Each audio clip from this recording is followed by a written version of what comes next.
You're like this lamp's beating you. you're Winnebago Yeah, man right No, now. we're done. I mean, what is it? Just not turning on? Yeah, it's not turning on. I've taken it apart like 3 times. I've switched outlets. Ugh. Is there a bulb in it? Yeah, there's a bulb. The Classic. thing is, it's a fucking weird ass like multi LED bulb shit. My mind is just shit right now. I don't want any more bullshit. Not even from me. Not even for me. Yeah, Alex is going to bed in T-minus 5 minutes. We Fucking gotta basketball. speed run this. My ass. Alex, I need you to get your head in the game. You're Bud now. You're not I don't Alex. have it. I'm going full Demon Hunter Vault, like sprint through the level. Fucking God damn it. Just get to the boss so then you can rubber band us there. Yeah, just banner in on me. Yeah, Banner in. I'll banner in when I need to. All right, I'm gonna start. Will, are you listening? yeah. You give me some exposition. I'm setting up right now. Okay. What did I miss last time? You didn't even tell me. I didn't get an update. Nothing. We're playing Endless Emprise. You didn't miss anything. We're picking up I right thought where we I left thought off. I thought I missed one of these. No, No, you we didn't. played Into Fate. We missed Into Fate. You missed Into Fate, and you missed a Gotcha. shitload. Actually, you missed a lot. So I'll fill you in on that later. But this, where we are, is we just. You got your ass kicked. Did I? Yeah. Was I We're in meant the midst of your ass getting kicked. Like we like pause the screen with like a boot up your I'm ass. getting destroyed. Okay, Yeah, there's like a tentacle boot up your ass of like a monster in a cave. good. But so no, this one we had just arisen out of like the crack out of the dungeon as it like collapsed. We climbed our way out, and then we're just on top of this cliff. It's nighttime, and we have the map that we came to get with us. And Gin would like say to everyone, "Well done, squad. That was rather perilous. Didn't really know what to expect, and we literally were received the most unexpected things, but we made it out with our reward in hand. I don't think I speak only for myself when I say I'm more impressed with our chemistry as a unit every day. We're getting pretty good at these cases, or rather, adventures." He has the map with him, and he's kind of like reading it over, but as I said before, it's not really decipherable. It's a lot of symbols and like shapes and words that you don't know the language to. And as for this unreadable map, I think I have a solution, Gin says. I know someone from my past who may be able to help us. He may not want to, but he is someone who would definitely be competent enough in the ancient arcana, which to read this map is no doubt required. He's a sorcerer from my old haunt in Eslocke. His name is Edrin, a rather useful if sometimes problematic contact from my time in Celinda there. He spent years studying everything from the divine to the occult and everything you can imagine in between. He's a sorcerer, and I have little doubt he'll be able to translate and decipher our map for us, although he may require some form of compensation, and it might not be what we expect, or something we have on hand. We'll have to figure that out when we get there. If it comes down to it, you can leave that part to me. But I suggest first we head towards Eslocke. It's not too far from here, and check in with my old Celinda companions operating in the city, get the lowdown on his current whereabouts, and then we go to him with our map requesting translation.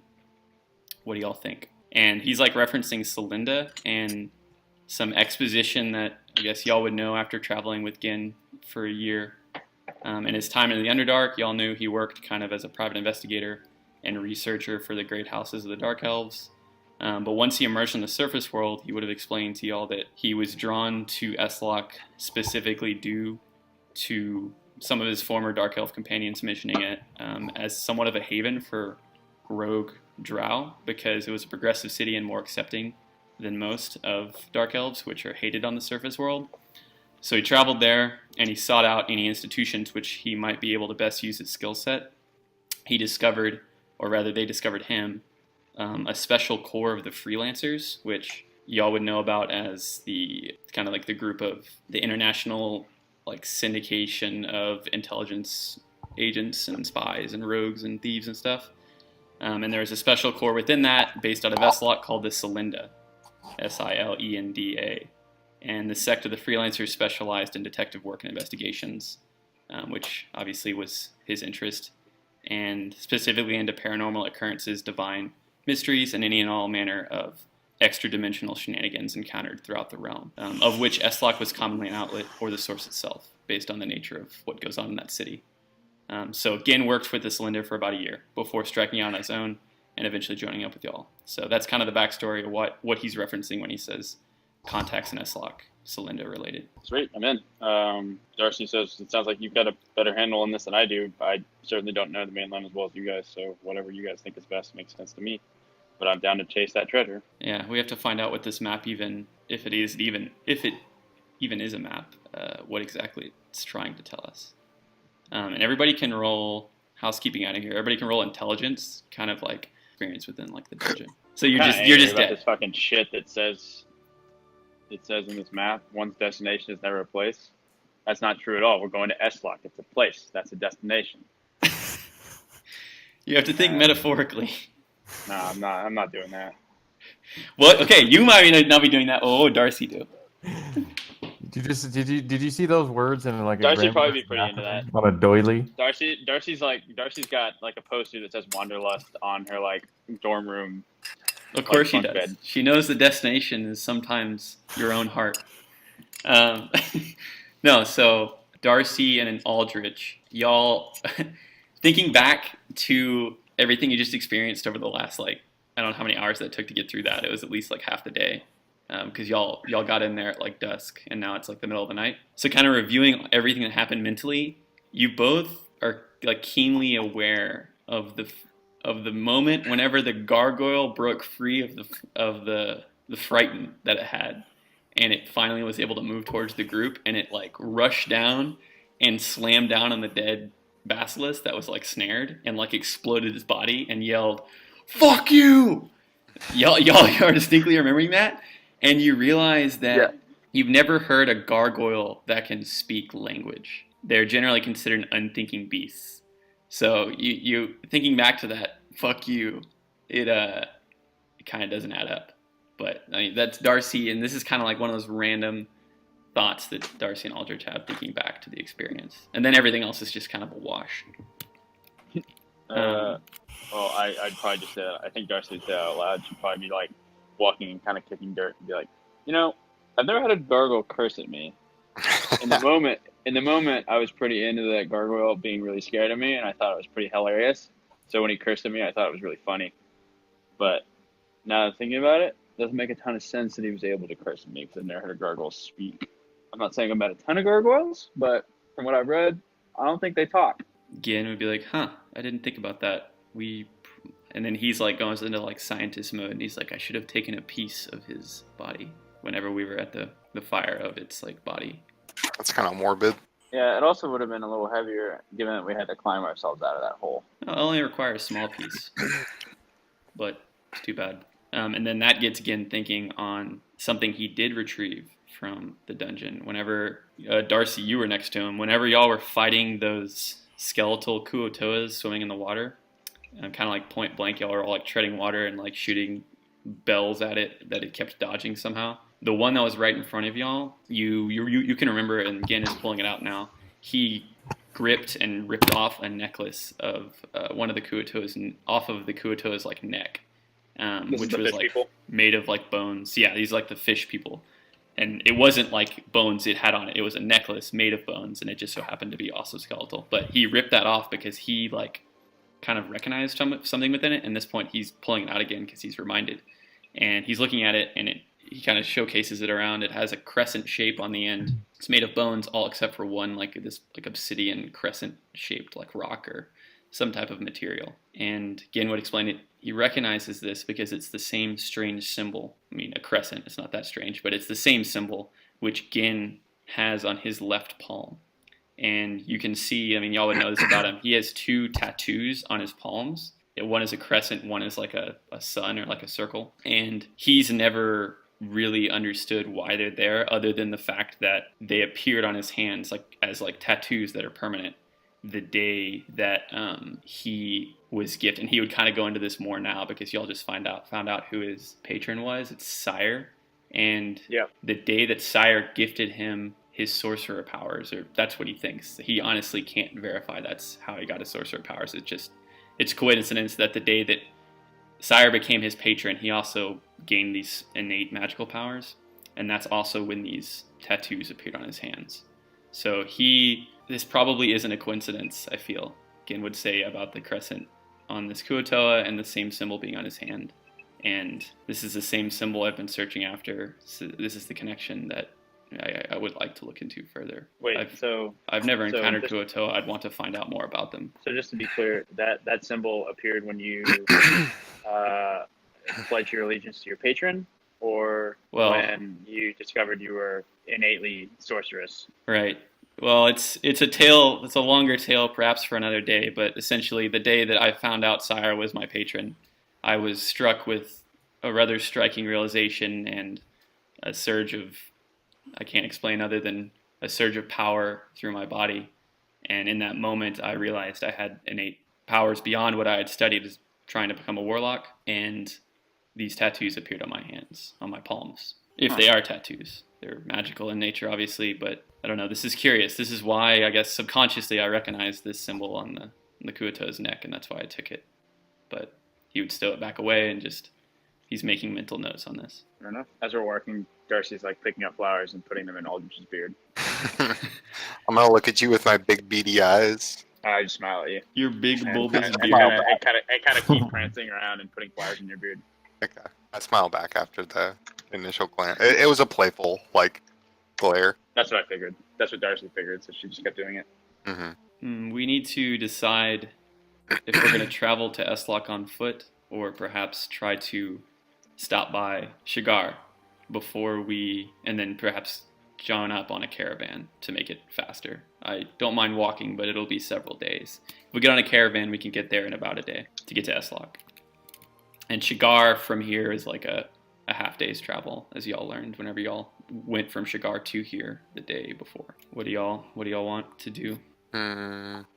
Probably have to pay for a caravan, but we have enough money, and we could potentially try to work out a deal to where we provide security for the caravan, and that might pay our way alone. But I don't know. We'll have to find out if we want to stop by Shigar. Let's go to Shigar. Blind man wants Shigar. And yeah, but at this point, you would feel a connection, a stronger connection, and it's getting close to the point where you could re-summon Root.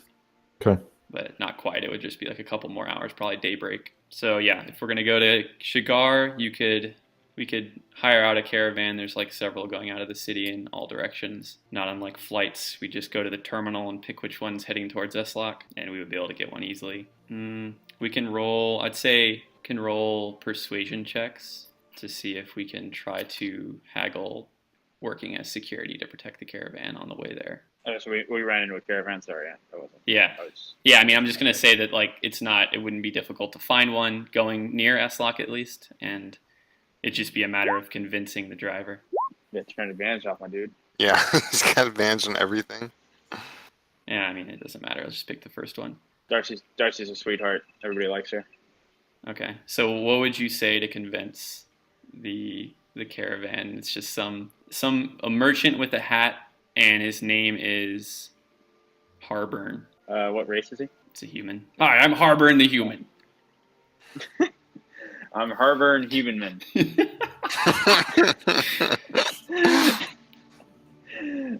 let you come with us, but it's going to cost you. She'd be like, hey, I think it sounds like we're traveling the same way. We're just wandering adventurers, and we're headed to eventually Eslocke. Eslocke? I think maybe we're going. You sure about that? Yeah, I'm pretty sure. Kind of glance again. We'll pass by it. Right? We'll pass by it, but I don't go near that place myself. Well, that's okay. You don't necessarily have to go by it, but we're happy to travel together. We mean no ill, and I think it's always better to travel in groups. You never know what's going to be wandering around, especially if you're alone by yourself. Would hate for anything unfortunate to become of you. So maybe it makes sense to travel in numbers. We're all pretty proficient in magic and can defend ourselves. Well, yeah, we're not alone. There's a few of my other merchant friends coming with us, but certainly none of us are capable in the martial arts or the mystical ones. So we would welcome your presence here. Great. Sounds like you need us. Yeah, I would say that. Strange I'm not little pay man. you a damn thing. A fairy. That's Bud. Fairy. He's not as mean as he seems. What's He's wrong with also your blind, eyes? so he can't tell your name. So Are you asking me? for all he knows, you could be a fairy. I've never seen a fairy, but I'm pretty sure I don't look like one. You're But- acting like one. I see that you can't see. I apologize. And he kind of like talks louder. He's like, I'm sorry. Oh. Is that what you say? Are you okay there, little one? Well, what did you just say? I said that I see that you can't see. Bud cast Misty Step. Misty Step where? Just fucking burning spell slots. Right behind him. Okay, so like this is like y'all. He's kind of like sitting on the caravan with like his hands on the reins, and like there's like a kind of a covered wagon behind him with some other merchants like milling about. So like you're gonna Misty Step behind him like on the caravan. Y'all are like all standing on the ground. Okay. Nothing personal, kid. Okay. So you're behind him. He's like, oh, what? No, So what do you do? Say nothing personal, kid. I just wait until he until he says something. I'm just silent, just looking at him with my. He's gonna Hollow. slowly turn and like look Darcy. back at you and be like, what did you? Are you a wizard? I think at this point Darcy runs up and she's kind of like got her forehead in her hand and she's like, sorry about Bud. Yeah, he's mostly trying to demonstrate that, like I was saying, we all are wizards. We're all pretty proficient in magic, but he was really good at illusionism. So you may see some weird shit while you're traveling with him. But we mean no harm, don't we, Bud? Bud prepares flaming sphere. What are you writing there in your book? Cast sleep on Bud. Wait, you said prepared flaming sphere or cast it? I prepare flaming sphere. So your hands are flaming right now. My hands are flaming. All right, Darcy cast sleep on Bud. Wait. Bud doesn't do anything. Wait, does sleep not work on gnomes? Is that one of those things? Oh shit. Well, I don't think forgot. any of us can fall asleep. No, wait. That's never mind. elves, I No, think. he just has. We have advantage on all those saving throws, so maybe I don't do that. Sleep also just like affects everyone in an area, so we just put a bunch of people to sleep. So I don't want to see that happen. I'm slowly conjuring flaming sphere, and then That's a neat trick. I just Are there enemies about? Darcy's like, he's just trying to show you that just he's magical. fairies. I want to cast bonfire and show them that I can like make a bonfire too. I want to be cool. Not like on them or anything. Just we in- know I'll how to just make say, that take us where we want to go. We're Mhm. leaving soon, but put the fires We're leaving away, now. everyone, please. And We're leaving now. guys. I don't think they're the ones taking us. We're perfectly capable of getting Eslocke on our own. So we I don't was just need trying them. to offer. I was mostly trying to offer protection, and maybe they'll pay us. That's kind of. I thought that was implied here. thought we were Nobody paying seems to be them. getting that, and she's kind of no. I thought he asked for payment from us. you guys should probably for the take a night. moment to figure out what you want to do.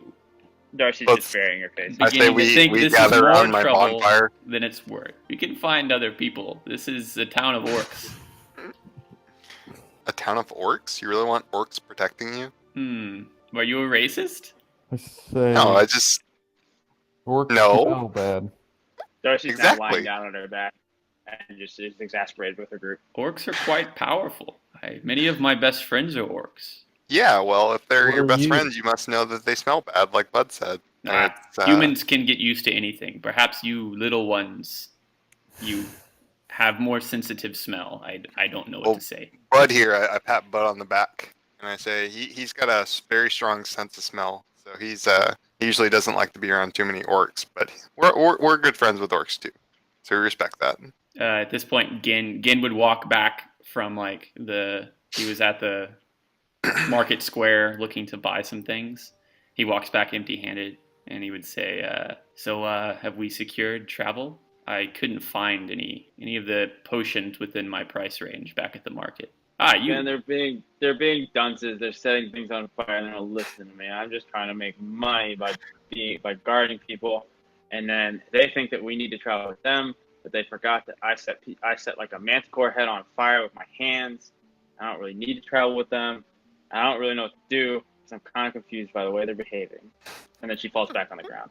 Gin would be like, okay, and then he's gonna walk up with like Aldrich like warming his hands by a fire he created, and Bud still behind this guy. I don't even remember his name. Hernan, Harburn.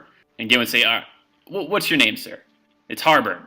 And he's like, "Do you happen to be selling any potions or poisons? Just the basic kind, the most entry level, if you will. I'm looking to buy, and we also would like to, as my friends have already said, travel with you if we could. And like they probably already told you as well, we're all very proficient with combat magic, and we can help defend your caravan." And he looks back at Bud, still like rotating this little flame ball in his hand.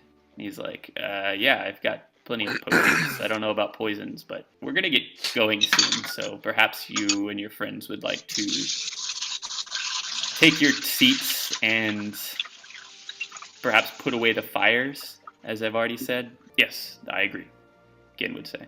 And then he's gonna Darcy's look at y'all. seconded. I stopped concentrating on my bonfire. That wasn't intimidating at all.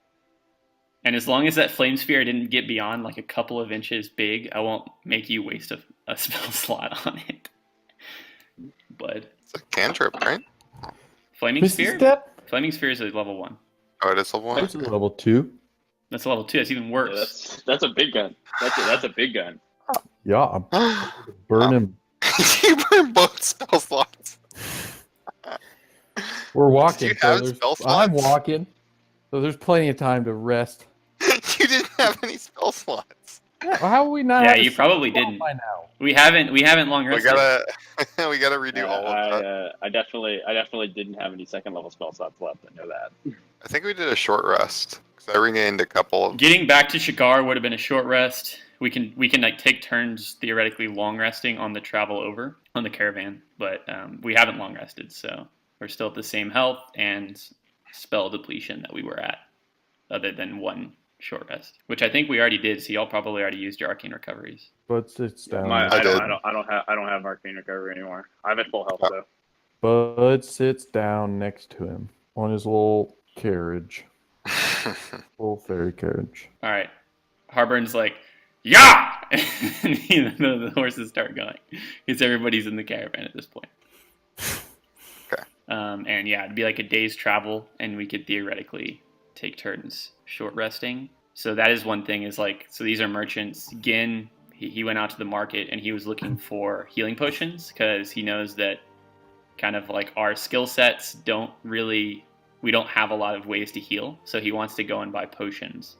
And then he's also looking for poisons to increase the effectiveness of the dagger that he carries as like a last resort. He wants to always keep that like poisoned in his hilt because he just wants every contingency accounted for. So that's why he was asking him. So I would say if you ask the other merchants in this caravan to buy stuff, you can like ask if you want to like ask about what they have or what you're looking for. I can tell you what they have, how much they have, what it is. They have some basic healing potions. Like we could each buy 2 probably. And I'm going to say they have like 1 poison vial that could coat 1 like weapon. And Gin is definitely going to buy healing potions and poisons. Yeah, Darcy heals herself and she kills shit, but she probably still wants to buy potions. I got that Grim Harvest, so when I kill shit, I gain Heal. life back. Yeah. Okay. And I'll definitely buy 2 healing potions though. Okay. So everybody could buy 2 if you wanted. I'm going to say let's all start with 300 gold. Potions, 300 of like disposable income, and potions cost like a basic potion would cost like 50. So I'm just going to enter in 200 plus the poison I'm buying, so I'll do 150, and that'll be like my starting gold. GP, you can enter that on your character sheet at the bottom where it says equipment, and that's where you can enter whatever stuff you have. That's like a way to We keep already track. don't have any potions. I think Bud had 3 potions and I had That's 1. right. Okay. Yeah, We so rolled y'all for can him. enter that in. Yeah, that's what I was wondering because I have 2. Because we rolled to see who would probably have potions Right. during the dungeon, and then whatever Okay. that was is whatever y'all Well, we have. got 3 hundo, unless we spend some. 3 hundo at the start, yeah. Yeah, I'm probably gonna snag 2 potions as well. Okay, yeah, just adjust your character sheets. So on the caravan ride over, we don't encounter any direct threats, but there is at least a couple of times where you saw signs of orcs and signs of some creatures in the wilderness as we went like around like forests and various wilderness areas. Saw tracks of things, potential threats, but nothing threatened us on the way there. So we get to Eslocke, so everybody can roll a history check to see what y'all know about Eslocke. Whoop, Scoopy whoop. I'm so Oh, again, his sorry. lore. We got some blow music? Oh, yeah. I've been listening to the Diablo 2 soundtrack so much. It's on Spotify now. It's like the best music ever. To the Diablo 2? Yeah. Diablo 2 soundtrack's like my favorite thing ever. So, Gin, Bud, Darcy, y'all all know about Eslocke. So, Gin, what y'all know in general is like it's a city where a lot of mystical, magical, kind of like some of the dark arts of magic artwork, where kind of like Gin said, he was working in this division of the freelancers that was like dealing with detective work that dealt with like paranormal and extra dimensional phenomenon, because that was something that they were headquartered here for a reason. It's a place where necromancers, Darcy, that's probably how you would link up and know about this, is this would be a place that maybe be on your wish list of places to go and study necromancy, because the Magia force here and like kind of the universities are focused on necromancy and warlockdom and kind of the dark arts of magic, like I said. And Gin would have to say about Eslocke, kind of like as y'all are arriving, you can see on the horizon the city's like full expanse, and this is probably it's definitely the first time Darcy's been here. Bud, I don't know if you've been here or not. I don't know why, if you'd have a reason to come here at some point. Aldrich has never been here, and Gin is partially from here, as he said. So Gin would say to everyone, kind of like as y'all look out at the city, Eslocke is a strange city full of strange people and an esoteric and perhaps dangerous history. As you can see from some of the architecture, the creator or creators of this city wielded strange but strong magic likely lost to this time. You could say the city was built upon an ancient burial ground for some ancient being. The skeletal body of a giant or god covers almost the entirety of the surface area of the city. And the city was built atop it for unknown purposes. The city's sorcerers do not know of the skeleton's true nature, how long ago it fell, what it was, or why here specifically. What is known is that strange things happen in Eslocke. New magic, unexplainable phenoms, monsters and demons, and cults surrounding them are quite active here. It is likely in part due to the dark magic emanating from this fallen being's form. Or, and this is my theory, such an odd thing simply attracts the strange, the occult, and those interested in the dark magic and supernatural forces of our world to this place. And from this strange cast of characters comes all of the phenomenon witnessed. Either way, Eslocke isn't a city for the faint of heart. As for me, as a detective, it was a breeding ground for interesting cases, to say the least. I gained valuable experience here. And he kind of has like a 1,000-yard stare when he like says that. And he says, after the Underdark, I felt right at home, strangely enough, with even more intrigue, but much less treachery at the hands of those I trust. Celinda makes their home here, and I consider many of whom I worked with their family. I would trust them with my life, much like each of you, because I often did.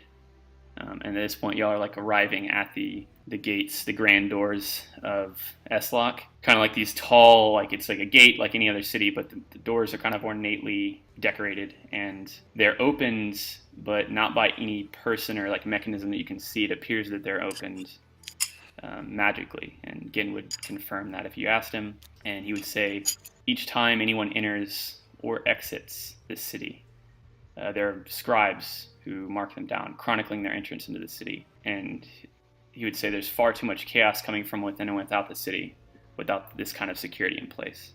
And he kind of deadpans.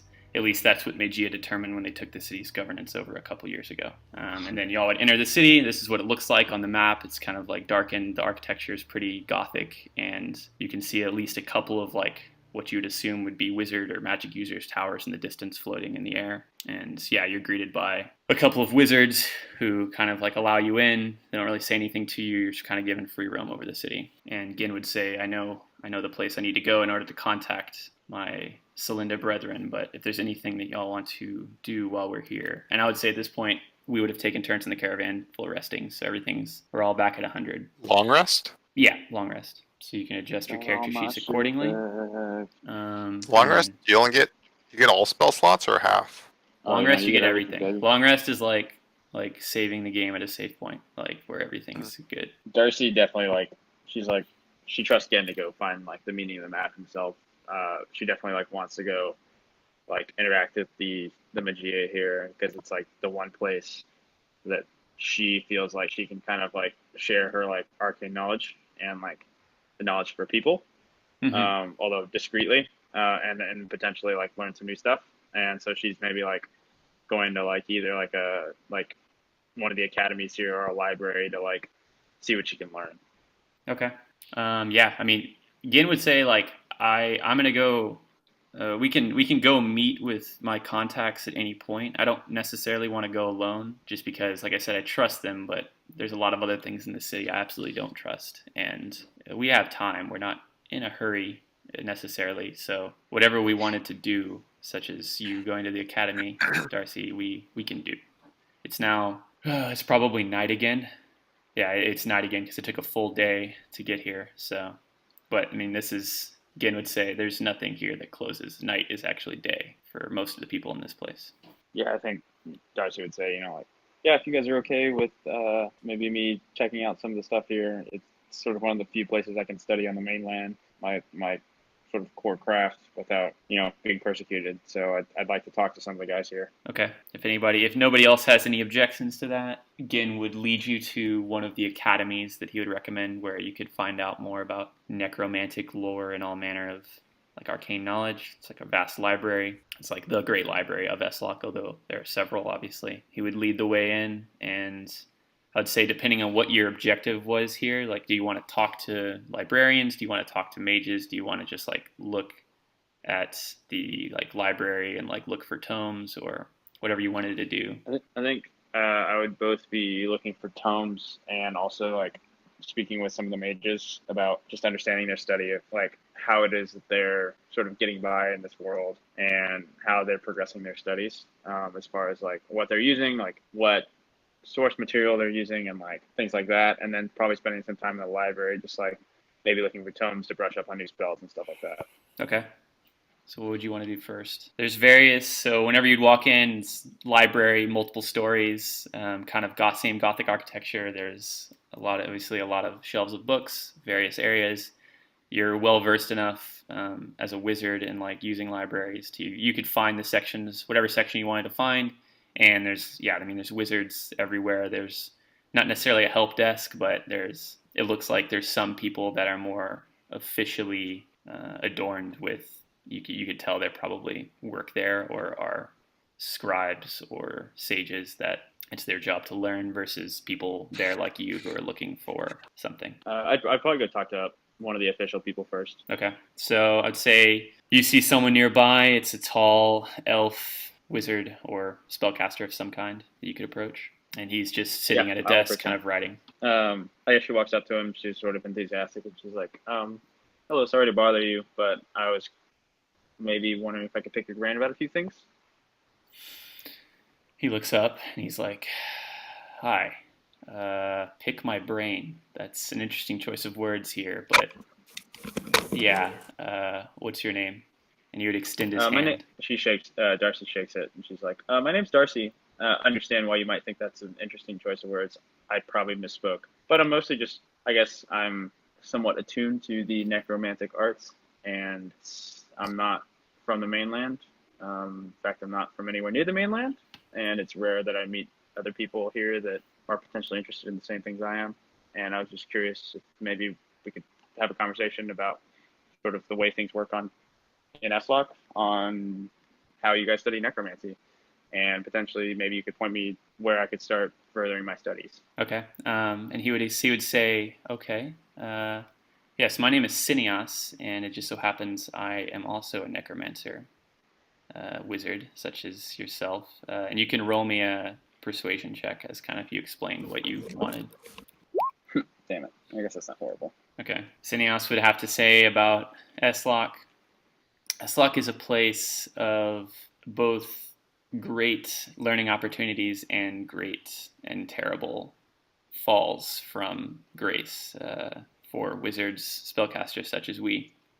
People come here not just to learn, but to actively practice their craft, especially necromancers. This is a place where you could come to fight literal monsters emerging from any number of places of great magic that this being, this skeleton that our city resides upon, seems to unleash seemingly without end at certain times of years or certain days. It's pretty random, but there are also libraries like this where you can come and study in peace. If you are looking for tomes of necromancy, we have many, but it also depends on what you are prepared to sacrifice to learn here and what level of expertise you're ready to take on. So judging by your appearance, it seems like you are a rather newcomer to the arts, and there's nothing wrong with that. But I would say in a place like this,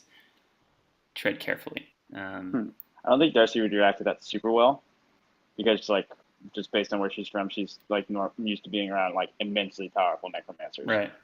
So she's like, I'm pretty used to this. I wouldn't say I'm a newbie per se. I'm relatively experienced. I may be young and still learning for sure, but I've certainly been around some extremely powerful necromancy in my day. I don't care to elaborate much more on that, but I'd love to, if you could point me in the direction of sort of where you think the best place for someone like me to learn would be. Yeah, and he would like slam his book shut as you're talking, and he's like, "It's your own distinction to make." And he would say, or he wouldn't say anything. He would just start walking a direction with his book in hand, and he's like, "Follow." And I mean, I guess what are the rest of y'all doing at this point? Gin would probably be with you, but not like directly over your shoulder listening in. He would just be nearby. What are Bud and Aldrich doing? I'm just hanging quietly, seeing if I can conjure a root back yet. Yeah, you definitely can. You would have been able to conjure Root back on the caravan. Okay. So Root is back, and you can see again for sure. Okay. So again, are we split up in Eslocke, or are we all? It's up to you. I mean, if you wanted to follow, I guess Gin, and I mean Bud's involved, so everyone like is with Darcy. Kind of led the charge into this academy, or Gin did, and then Darcy was looking for things to learn, people to talk to. So whatever you wanted to do, both in this place or outside of it, like you could just tell me what you want to look for, or, like do. I want to look for, I guess, wherever the central hub for like travelers is in town. I just want to go like talk to different people there, like at what the inn or tavern or whatever it is. Just kind of like hear people's stories about their travels, that kind of thing. Okay. So I would say, yeah, actually, if you let everybody know that, Gin would say, actually, the place that I was gonna, there's a certain method that the Celinda agents will use to contact each other, and the location for my contact, the way I do it, is between two taverns. So if you wanted to go, I could direct you to where those are, but that is somewhere we're heading later. After. Okay. I'll just wait for y'all then. I don't want to abandon the party. Okay. So Darcy, you're looking for. He's going to lead you towards like kind of the section of books. Are you looking to like learn lore, or are you looking to learn like spells? Spells. Okay. So he'd lead you to the section that's like kind of, it's not labeled necromancy, but you can tell the books are of a certain like composition and look. And he would kind of open his arm to it, and he's like, "This is our repository of knowledge on all things of necromantic lore, along with various spell books." Like I said, we don't, and he like kind of pauses for a second. He's like, we don't do, how might you say this, a lot of vetting on the books that we allow on our shelves. As a wizard, I'm sure you're well aware of all the different kinds of nefarious magics that are out there. And like I said, Eslocke is a high stakes place. And people come here of their own volition they're usually ambitious, and they're usually studying at great potential cost to themselves. And he kind of like steeples his fingers, so he's like, read anything you like, stay as long as you like. Our doors never close, but as I said before, be prepared to potentially see something you may not be able to look away from, is one way of putting it. And he kind of like smirks. He's like, but if you have any more questions, you know where to find me. I'm one of the librarians here, as you could, I guess, clearly tell. The name is Cineas, and it was a pleasure to help you. And he smirks again and walks away with the book in his hand. Darcy sort of ignores the insidious sort of premonitions he's sort of like conveying and just says, "Thank you, Cineas. I really appreciate your help. I'll be sure to follow up with any questions I have." And I think she probably dives into the shelves. Okay. You can roll me an intelligence check as you begin. Yeah. Okay. Kind of the way that, I could look up the core details of like how learning spells from books work, but the way that I'm going to play it in this situation is like learning spells is not just a matter of like transcribing them. It also like takes a lot of like mental effort to like take the time to learn it. So I would say you can like, you're going to find a book and I'm going to roll some spells and you're going to be able to learn maybe like 2 or 3 depending on, I guess, what I roll in addition. You rolled high, so like you'll definitely learn some spells, but you're looking for like necromancy spells specifically or just any kind of spell? There's only 2 necromancy spells that right now that I can learn that I don't already know. Okay. Yeah, so I was about to look at the spell list. And y'all could do something similar with spells as well, like spell books. That if y'all wanted to look in certain areas. I'd love to. I know Chill Touch, Toll the Dead, Cause Fear, False Life, Ray of Sickness, and Ray of Enfeeblement. Okay, so you know both rays. So you don't know Gentle Repose or Blindness Deafness? Yep. Okay. I'd say, the book that you'd find would have all these like low-level necromancy spells in them, including the ones you already know. So you would see and have the ability to take the time in this time to learn Gentle Repose and Blindness Deafness by reading this book, but you couldn't take it with you. You'd have to learn it here, and that would take a couple of hours. It's like, the evening at this point or middle of the night. It doesn't matter, but... Okay. Yeah, I would want to take that time, but I'd probably let the party know, like, hey, I'm going to sit here and read this book for a while and kind of brush up on my necromancy. I think there's some stuff I can learn here. If you guys want to wander around the library, you should. I think there's a lot of great stuff to learn here. Or you can also go somewhere else. I'll definitely read around in books in the library while, since I didn't run off yet. Okay. Would there be a specific section or anything you'd be looking for? I'd probably focus on abjuration spells. Okay. And then, Bud, what are you doing? They have Braille here, but you can also read, so it's fine. Every single book is translated? Well, you have Root, so it doesn't matter as much. I know. Root can't read, though. You can read through his eyes. Is that how you spell abjuration? Abjuration's like not a real word. No, I'm spelling it wrong. Abjuration. Yeah. Abjuration. Okay, so I would say you can learn 2 out of 3 of those spells in the same time it would take. And these are spells that you would like be able to like work into your magic. If you learn them as we walk out of here, you're not going to know these spells like as far as like prepared and usable within the next like 24 to 70, 42, 48 hours. It would take a while to like actually get them to where they're usable, but you're basically just transcribing them into your own spell books that you keep with you. Yeah, I'll study some more. Yeah, you wouldn't be able to prepare them immediately because you kind of already prepared your spells for the day. You'd have to take like another long rest in order to do that, but that's not really how it's supposed to work anyways. Yeah, I'll study some... Illusion? Yep. Okay, so, and I'm like, I guess I asked Will what spells he knew, so if I give you a spell that you already know... I just throw it back? Yeah, tell me. Throw it back. I actually only know one. I in terms of this School of Illusory, I only know Minor Illusion right now. Oh, really? Okay. Yep. Garbage ass illusionist. It's true. Yeah. How do you get it level 2? So I would say, again, you'd be able to learn 2 of those. Color Spray? Sold. Color Spray's terrible. Color Spray is not a cantrip, is it? It's level 1? At least No, I know. It doesn't, just because it has a level doesn't mean it's usable. No, it's not a cantrip, Okay. though. So but there's that page out of the book. Nobody needs no Color Spray. What does Color Spray do? For children. You know what Color Spray does? Yeah, the spell's not bad. People. I know, but it's okay. I just don't. It's like sleep, but it blinds Yeah. things. It's actually Right. not bad at all. Well, but it's just one of those things that it's going to be usable for like another level, and then. But no, that's fine. I'm fine with the other two. Yeah, disguise self and mirror image, or I would Mirror image is a god spell. try to learn those. Yep. So you can add Unless, these. of course, unless no, that's fine. That's fine. Blinding just gives them disadvantage for so it's one Blinded round. is terrible. It's like anything that requires a check requiring sight automatically fails, and attack rolls it gives or disadvantage, and attack rolls against it are advantage. Like blind, like absolutely devastates something. The creature's hit points must be equal to or less than the remaining total. Disguise self. I feel like I'll take a color spray and mirror image. All right, add it to your Okay.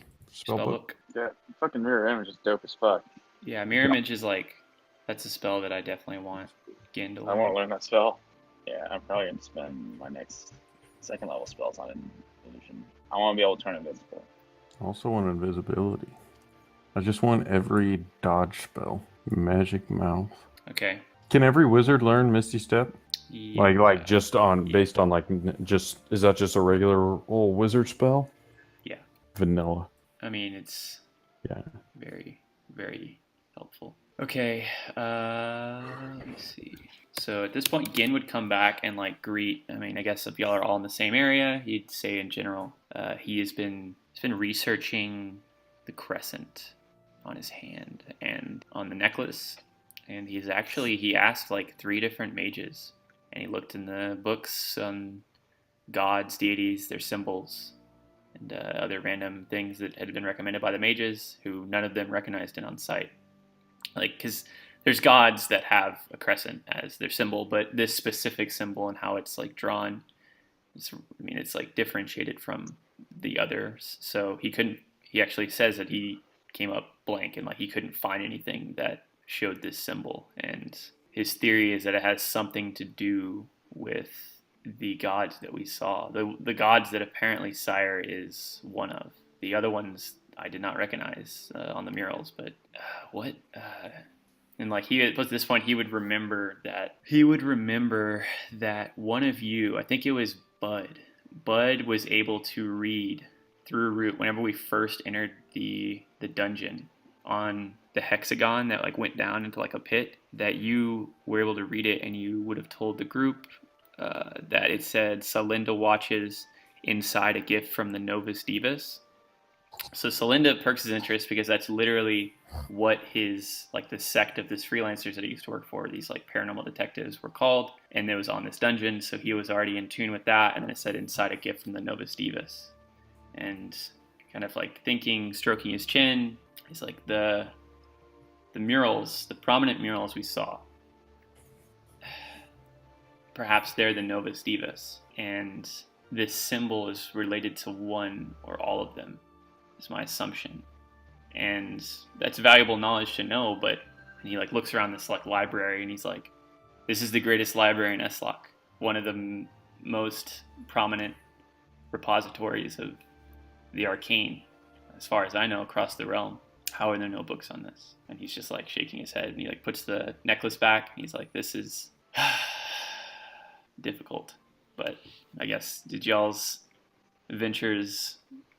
ventures better or more fruitful than my own? Yeah, I can Adventures blend in the people library? now. Yep.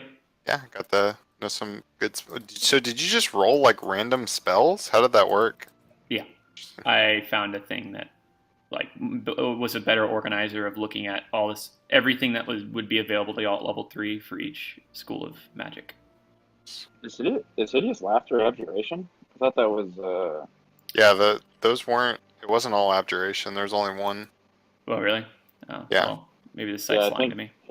I think hideous laughter is enchantment. Yeah, I mean only one of them was abjuration. Okay. Yeah, I mean, I didn't look them up. I just saw, like, I just generated a book based on abjuration. Maybe it's just generating, like, things. So, I mean, I guess, I don't know, why would it not?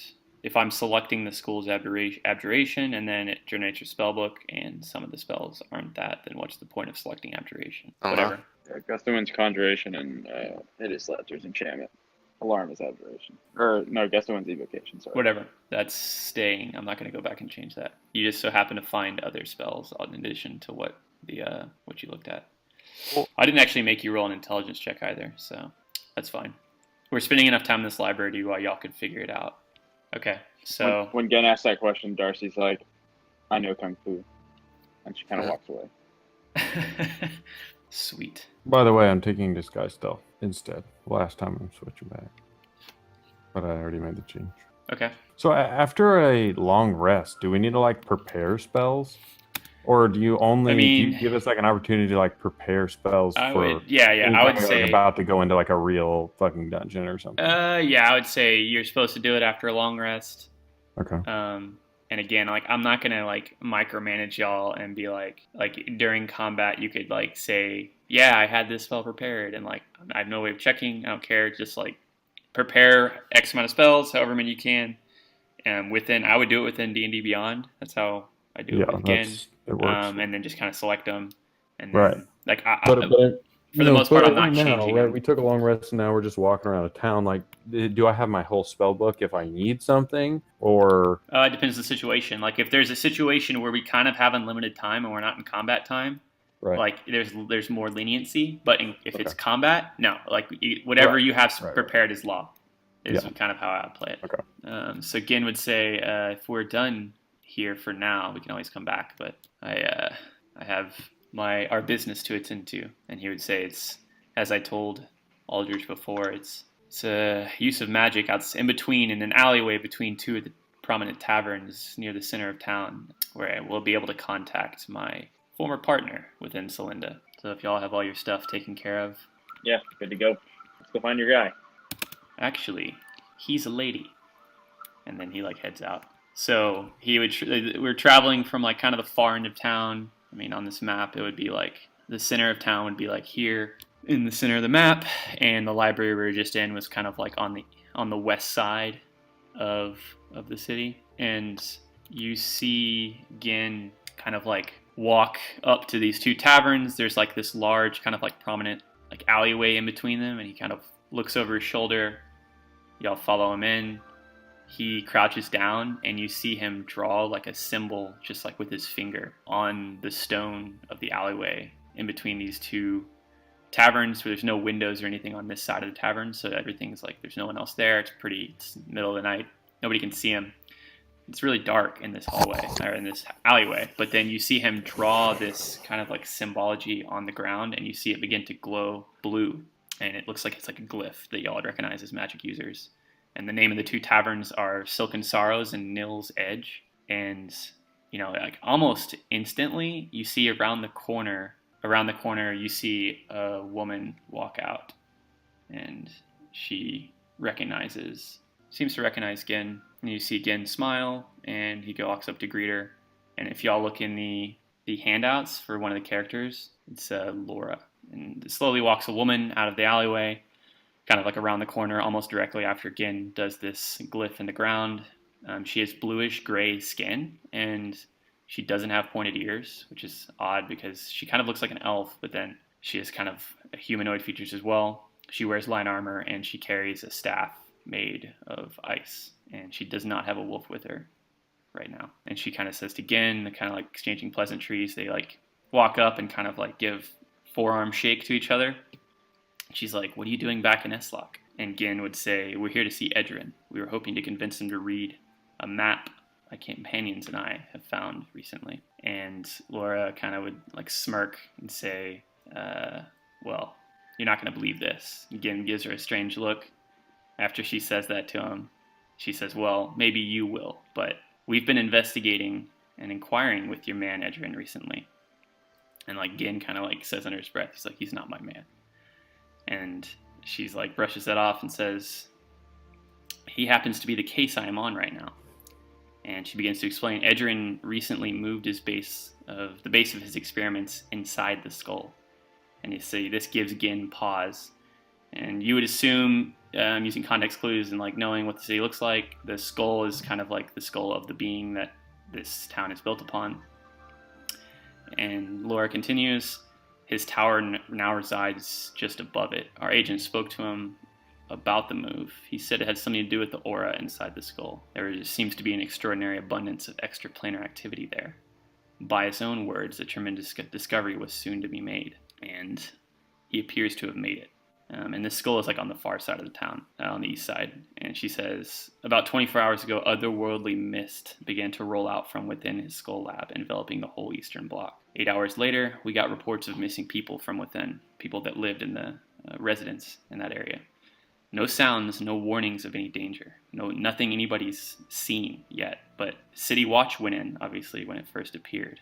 And I don't know what became of those regiments that went in one after another, it seemed. No one's coming back out of the mist, needless to say. Me and a few others were sent to investigate, because obviously Edrin was the case we were on. Sent to investigate, question, calm the citizens around, hopefully confront Edrin about whatever the fuck he's done. My 2 partners went in earlier today. I am to meet up with them on the east side in a few hours. And Gen's kind of like taking all this in. He says, why didn't you go with them? And Laura says, I'm not exactly sure. I got sidetracked. And somehow I saw your glyph, your call sign. And now here I am. She says, I can take you and your companions there. Of course, you'll have to go through the mist to get to Edrin's tower. That's where he was last seen. It stands to reason he's still there, hopefully trying to stop the source of the mist. And Gen kind of would turn back to y'all, and he's like, well, this just got more complicated. Gen would turn around and say that to y'all, and he's kind of just like sitting there thinking, and Laura's sitting there with her staff and having just explained all of this. Well, we traveled all this way to get our map read, so I guess we can help your old friend out. To be clear, Edrin's not my friend. He's a delinquent. And mostly sorry, problematic. I was talking about Female friend with the ice staff. Ah, yes. Edrin's the one that can read the map, though, right? Yep. Okay. Yeah, I mean, You get from them. the map read. It's not he's not like a criminal. He's just someone who was like of interest to Gen before. They had like worked with him on various cases because he knows a lot. And from what Laura just explained, they were. He became a person of interest to Celinda because he was like dabbling in kind of new kinds of magic, and they were worried. And as it turned out, their worries were well-founded. There's some strange phenomenon in this mist. They don't necessarily know what it is yet. That's what she was going to do. Got it. And at this point, you would see Laura's like sitting there waiting, and around the corner of the alleyway, kind of in the same place that she just walked through, you see a white wolf with kind of like red streaks in its fur, as appears in the picture. Walk around the edge, and you see Gen. It's like a pretty fearsome sight. It's like the size of like a dire wolf. You see Gen walk over and start like scratching it on the ear. And he's like, "Good to see you, Warwick." Darcy's super into that. She like runs up. She's like, "Oh my gosh, can I pet your pet wolf?" Laura's like, She's "Yeah, like staring sure." at it really intently. And He's quite friendly to those I deem he should be friendly to. she like scurries up to him with a big smile and like kind of ruffles his fur, and it's like super into being around the dog. You can roll me animal handling with advantage to see how much it likes this. Oh shit. That's something that doesn't get rolled that often. I know. Okay, so Nice. it starts licking your face. Sweet. And it rolls over on his back, and Gen and you start double belly rubbing it. Oh yeah. This is what I played D&D for. Yeah, and it's Warwick, spelled that way. And Laura would kind of smile at that, and she would say 2 things about this mist before we kind of venture that way. It's still new, obviously, so we don't know everything. That's why we were sent here. But first, from what I've been told by people that have been near it, there's no sound that comes from within the mist. It's muffled silence at best. And I'm not sure what the meaning of that is. Second, it doesn't appear to be toxic or corrosive when you're near it. Reports are that it's breathable, but it's spreading quickly. It's just spreading forth from the east side of town. It's now engulfed most of the eastern residencies and the academy over there. Did we happen to pick up a copy of The Mist while we were in the library? You can roll me an intelligence check for what you know about magical mist inside the game. Good old magic mist. Oh shit. 12. Gen's like, I don't recall ever seeing magic mist. And yeah, your roll, you don't have any particular special knowledge of magic mist. And Laura would say, frankly, I'm thankful there are more capable bodies to help try to figure this out. It's good to see you again. And Gin would kind of nod, and he would say, but before we go we're not in any special hurry necessarily. If you wanted to go and, I guess I would say, Aldridge, you could go into one of the taverns before we did this whole meet if you wanted to like talk to somebody or find out something from within the tavern. Sure. So there's the Silken Sorrow and Nil's Edge are the two. Nil's Edge or Meal's? What? Nil's Bar. Oh, okay. No. Silken Sorrow and Nil's Edge are the two taverns that were in between. They seem like of similar size. The decor is different. Silken Sorrow is a bit more lively, it appears, and like there's more light emanating from it. Again, this is the middle of the night, so it's pretty busy. And then Nil's Edge is it's less lively, more like kind of dank and darker. Want to go to the lively one? Silken Sorrow. Okay. So you walk in and like it's kind of like festivities are on in high order. There's people drinking. There's like a bard up on stage singing kind of like a lively tune with his lute. And it's all manner of different things going on in the bar that you'd see. It's nothing necessarily out of the ordinary. Okay. Are there any, I guess I'll go up and like grab a drink and kind of listen around for conversations. I don't know if there's anything in particular that like kind of grabs my ear that I'm like, oh, I want to go talk to those kind of people. Okay. So I'm going to say as you're sitting here, you're kind of listening around, you hear, and there's a lot of things that are being said, a lot of meaningless conversations, but you kind of hear above the rabble-rousing of like the normal things, you hear some rumors. Shit, I'm ready. Rumor time. Rumor has it. Okay.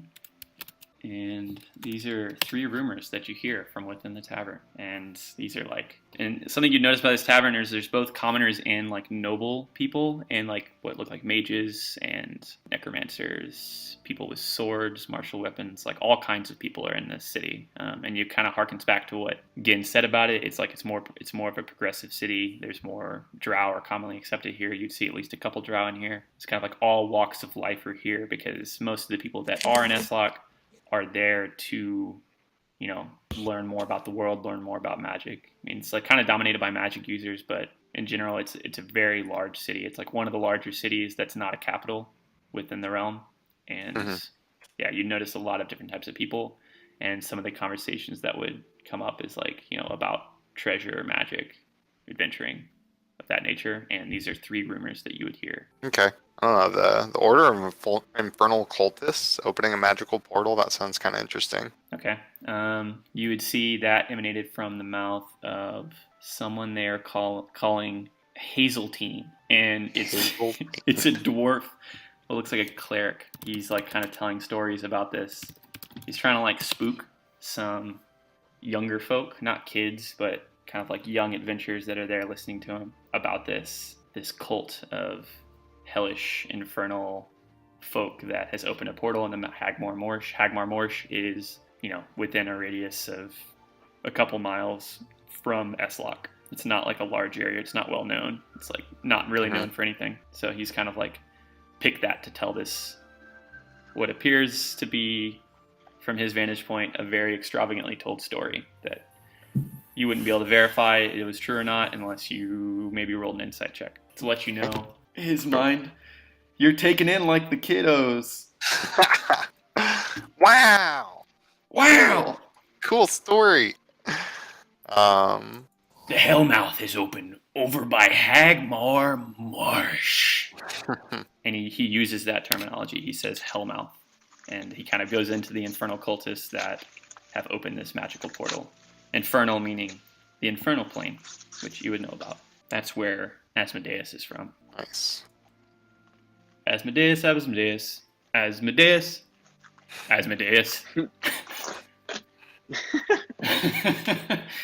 Okay, so would you want to like ask him any specific questions about it, or like go into it, or? Oh yeah, so I guess do I know where this marsh is? Yeah, it's just like I would say it's south of Eslocke, like further down on the coast, because Eslocke is on the coast. Just I'll take note of it to mention to the party later, but I guess no one's here with me, right? Yeah, Gin would be like waiting outside, kind of preparing to do the glyph and meet with Laura. We're back in time. Sweet. I don't know what y'all can be in there or not. It's up to Darcy and Bud. if y'all be imbibing. Yeah, I'd probably roll over there eventually. Yeah, I'm just following along. Okay. Yeah, so I want to kind of ask, like, I guess more specifics on like what kind of cultists they are, and if they're causing like havoc or anything like that, or if they're friendly, whatever. I assume he's trying to say they're Havoc. like not friendly. Oh, you better believe there's a shitload of havoc. And he kind of goes back to telling his story, and like he's like, these cultists are flaying men alive and throwing them into the portal, where demons are catching them in their maw. It's hell. It's hell on earth. And then he like pauses. He turns his head back around really low, and he's like, it's the hell mouth. And he starts The like Hellmouth. He's like, Like, can I roll insight? yeah, and he's like specifically. It's almost like you notice that he's kind of like lining up how he's telling the story with the music that's playing. So he kind of like pauses and he like turns and he's like, hell mouth, and then like this sick lute solo like starts right after he says that. And Darcy, you sense kind of like he's obviously playing it up, but you can't tell if it's like, you know, all just BS that this guy is spinning, or he's legitimately telling the truth, given what you know about Eslocke and what happens, like what you've heard happens in and around this city. You can't tell whether or not this is true or not. Aldridge, you're taken in, as I said, and you're kind of like, I'm enthralled by the story, and I really want to learn more about it. But essentially, Not learn more, but like go. As Gin explained, there's cultists that have very. I mean, there's cults throughout the world. This is something you would know. A lot of them are secretive, so you don't know a lot about them. But I mean, cults are definitely a thing. And as Gin explained to y'all, there's a lot of cults that are active in and around Eslocke because of the strange phenomenon that happened. Whether they're drawn there because they just want to get in on the action, or this is like the source of some kind of great power, you know, is up for debate. And that's kind of what the cultists go there for, one way or the other. So, I mean, the fact that he's saying cultists are nearby isn't like too big of a shock, given what Gin has told you. Okay. I want to ask Gen if like, or I guess is Gen in there, or are you still outside? Nah, Gen's outside. Okay. Well, I can wait to ask about later, but yeah, you would see through the window, like Gin has a big like blinking sign on his head that says NPC mode. Mm-hmm. Okay. Perfect. Yeah, no, as long as I know the location and I just know that they're causing havoc, I want to go see if the party wants to do anything more about it, but I don't want to make the decision for us. Oh, I guess this is before we go have all that other stuff, so like I guess I'll go outside and like talk to the party after this whole, like after I finish my drink, of course, and finish hearing the story, finish my popcorn. I'll discuss with the party, and I guess if it happens before we actually go talk to the other people, then we'll have to consider if it's worthwhile or not. Okay. Yeah, I mean, I would say you can write down those to remember, and then those are things your character now knows. Those rumors, you know more all the about. Rumors? Okay. Yeah, all of them. You know more about that one because you like followed up on it, but yeah, you know those things. So if you wanted to like ask people later on, obviously that's something you would know. Okay. So you're gonna bring this to the party? I don't want to hang out in the bar or tavern inn, whatever it is, too long. Everyone's just kind of waiting outside. I don't know what the other people are. I know Gen's outside. Okay. What are y'all doing? I think I had joined John. Team meeting. Okay. But yeah, we can go meet up. I think Darcy definitely thinks that like that aspect is interesting and like wants to pursue it. But she's also like, is that something we should do before or after like main quest? Pursuing the go into RPG mode. You want to do all side quests before doing the main quest. That's what my party that I play with, they only want to do like main quests. Every time I give them side quest options, they're like, "Nah, where's the main quest? We want the main quest loot." If y'all wholeheartedly we can't let this happen. I'll be honest. If y'all wholeheartedly pursued the Hagmar Marsh Infernal Cultist plotline, I would translate into Kevin mode. I have nothing prepared for that. But I would definitely do Kevin mode. Okay, so if you explain this to Gin his comment on this would be, I've been to Hagmar Marsh actually, and he kind of like he chuckles. He's like, actually, that was a memorable case, met its terrifying conclusion there. And then he like kind of pauses because he's just like reminiscing, like kind of mentally in his head, and he doesn't like say anything. He's like, oh yeah, it was the Hag Queen. It was we killed her. She was in the Hagmar Marsh. She had been stealing children, and we were able to rescue most of them, but yeah, kind of his eyes go like dark, like anime. You can't see the pupils anymore, and he's like, but not all of them. What if we figured this mist shit out and then went to Hagmar? Yes, I still need to meet up with Laura. Yeah. This was the location, and this is just Aldrich. You hope you got your fill of revelry and rumors. Yes. Actually, that's going to be the name of the bar that I start later in my life. But Nice. for now, this is the location that I'm going to meet my contact. Her name's Laura. She's a Selinde agent, my former partner, as I said. And then we would fast forward and get to the point where we're rubbing the white wolf's belly. Alex, you asleep? No, I'm rubbing the white wolf's belly.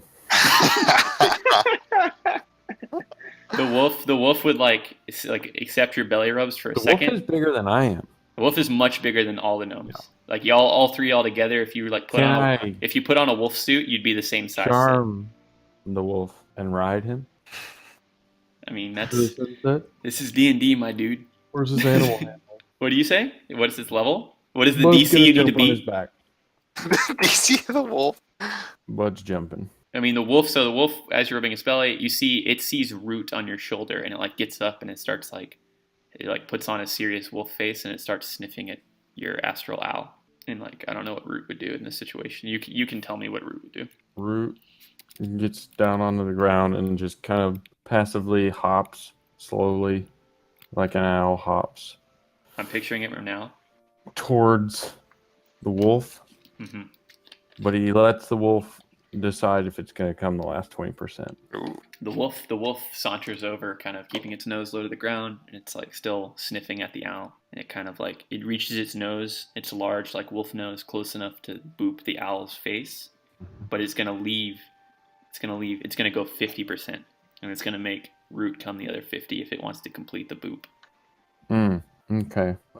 Well, it's if I'm looking through Root's eyes, it's almost like I'm booping it. Yeah, that's true. Okay. Yeah, I do that. No roll needed for this. The boop is consummated, Okay. and you gain +1 trust with Warwick. Yeah. And I'm inspired for the rest of the campaign. And I will say, I'll say Root is inspired. So anything Root does in like the next 24 hours, you can inspire the roll. Okay.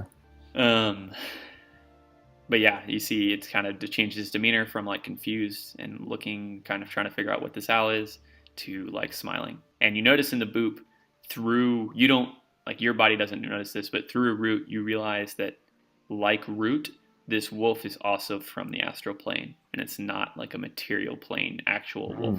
Okay. So now Laura and Gin would say, let's head to the east side, where Edrin's tower is once again bringing cosmic chicanery into this city. And like you see Laura like SMHing. All right, so this would be a good pause point if people need to go to bed. I Yeah. go to bed soon. Yeah, I will start it off. I'll set the stage. So kind of like Laura and her wolf Warwick, she kind of explains like as y'all approach this east side of the city, y'all are traveling together. You see less and less people walking the streets the further east you get, until you get to like near the edge of the mist. Like you can see it kind of, it's thick, it's hard to see through, and it's kind of emanating through this residential district, and it's in the streets. It's like high enough to cover like almost the whole first story of houses and some of the second story. And you can see, even looking at it, it's like it's spreading. And you can see the edge of the mist is, y'all can roll me Arcana checks, but just looking at it, you can tell the mist is eerily like straight in like its edge. And Darcy, you would know with that roll that there's like no right angles or like things like this straight in nature. That's like something you just know based on your worldly experience. So that's obviously unnerving. And Gin sees it and he's like keenly aware of that fact. The fact that this mist is almost like a flat line across the ground, edging closer through the east side of the city.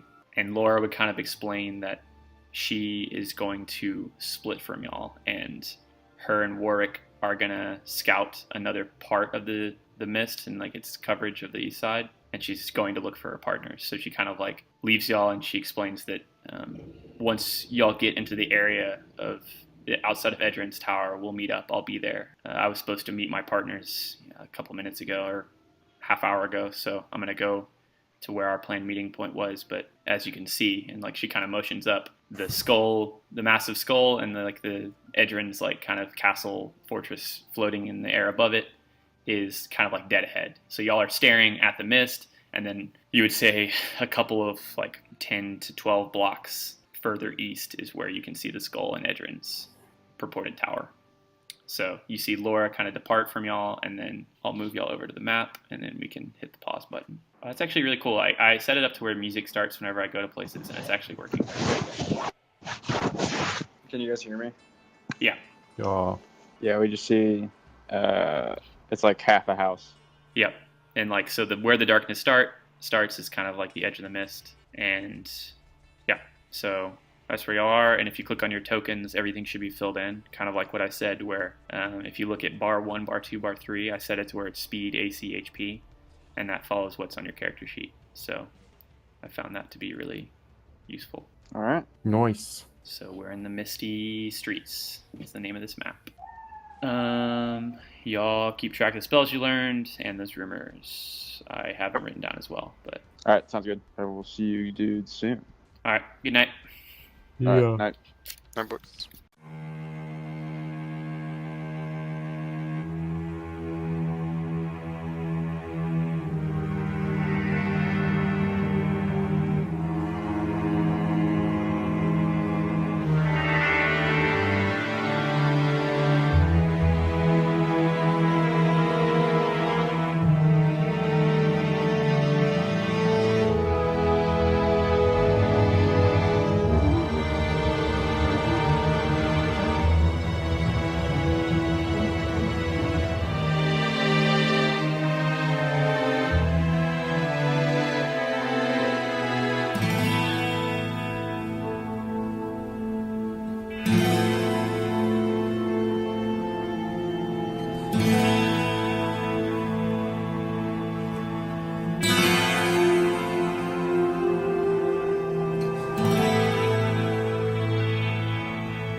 So yeah, this is where we stand. Well, again, I'm super excited to go in this really creepy fucking mist. Hope this guy has our answers. Yeah, Laura conveyed that he's staring at it as he says this, the mist before, kind of like as it's a naturally straight line inches towards you. Laura conveyed that it wasn't toxic or corrosive, it was breathable. I sincerely hope she's right, but I can't see anything within it. Can y'all? And you can roll like a perception if you wanted to like take a closer look from where we're standing to see if you could see through it. And it's just gray, normal mist color, kind of. Starting off with the hot hand. Oh, Yen is blind. I never know how to like. Rolling a 1 on perception is the one thing where I'm like, I don't know how to describe what that means. Oh, You briefly forgot you were a person in this world. I'm actually blind. Yeah, no, like Gin is spacing out. As he was saying that, he's not looking, he's thinking. But yeah, Darcy and Aldrich, y'all both like stare into the mist, and like you can kind of make out like the shapes of like the structures that you can see protruding above it, but no details from within the street once kind of the mist is through that. So how high is the mist rising? It's like 6 feet about, if you had to guess. It's like pretty tall. Wish we had a Goliath. See that it's even taller than that in some areas. Okay. Well, nothing to it but to do it. Darcy's gonna start slowly walking into the mist. Okay. Gin will follow. You see Gin cast Major Armor on himself, as is tradition. Is everybody else going to follow? John, you still leaguing? I'm out. All right. Sweet. Get back in though. Follow. So one thing you notice before you see anything, as soon as you cross over into the mist, like as soon as like your body touches it, you, like I said before, the mist, there's no sound emanating from it. That was another thing Laura conveyed, was like she knew people had gone into the mist and nobody was coming out, and it was engulfing this side of the city. She was planning to go in it, but she hadn't yet. And she conveyed that there's no sound that was coming out of the mist. Like even like the hustle and bustle of like people moving about, like none of that was there. And as soon as y'all cross over into like the midst of the mist, if you will, you immediately hear all kinds of sounds. And kind of what breaks through more than any is screams and the sounds of combat and the sounds of general like agony, people dying, and the sounds of various creatures that you couldn't technically make out one way or the other what it would be, but there are some manner of unearthly roars and screams of people and creatures. And then you see above you in the air, like 6 feet up, you see a spider.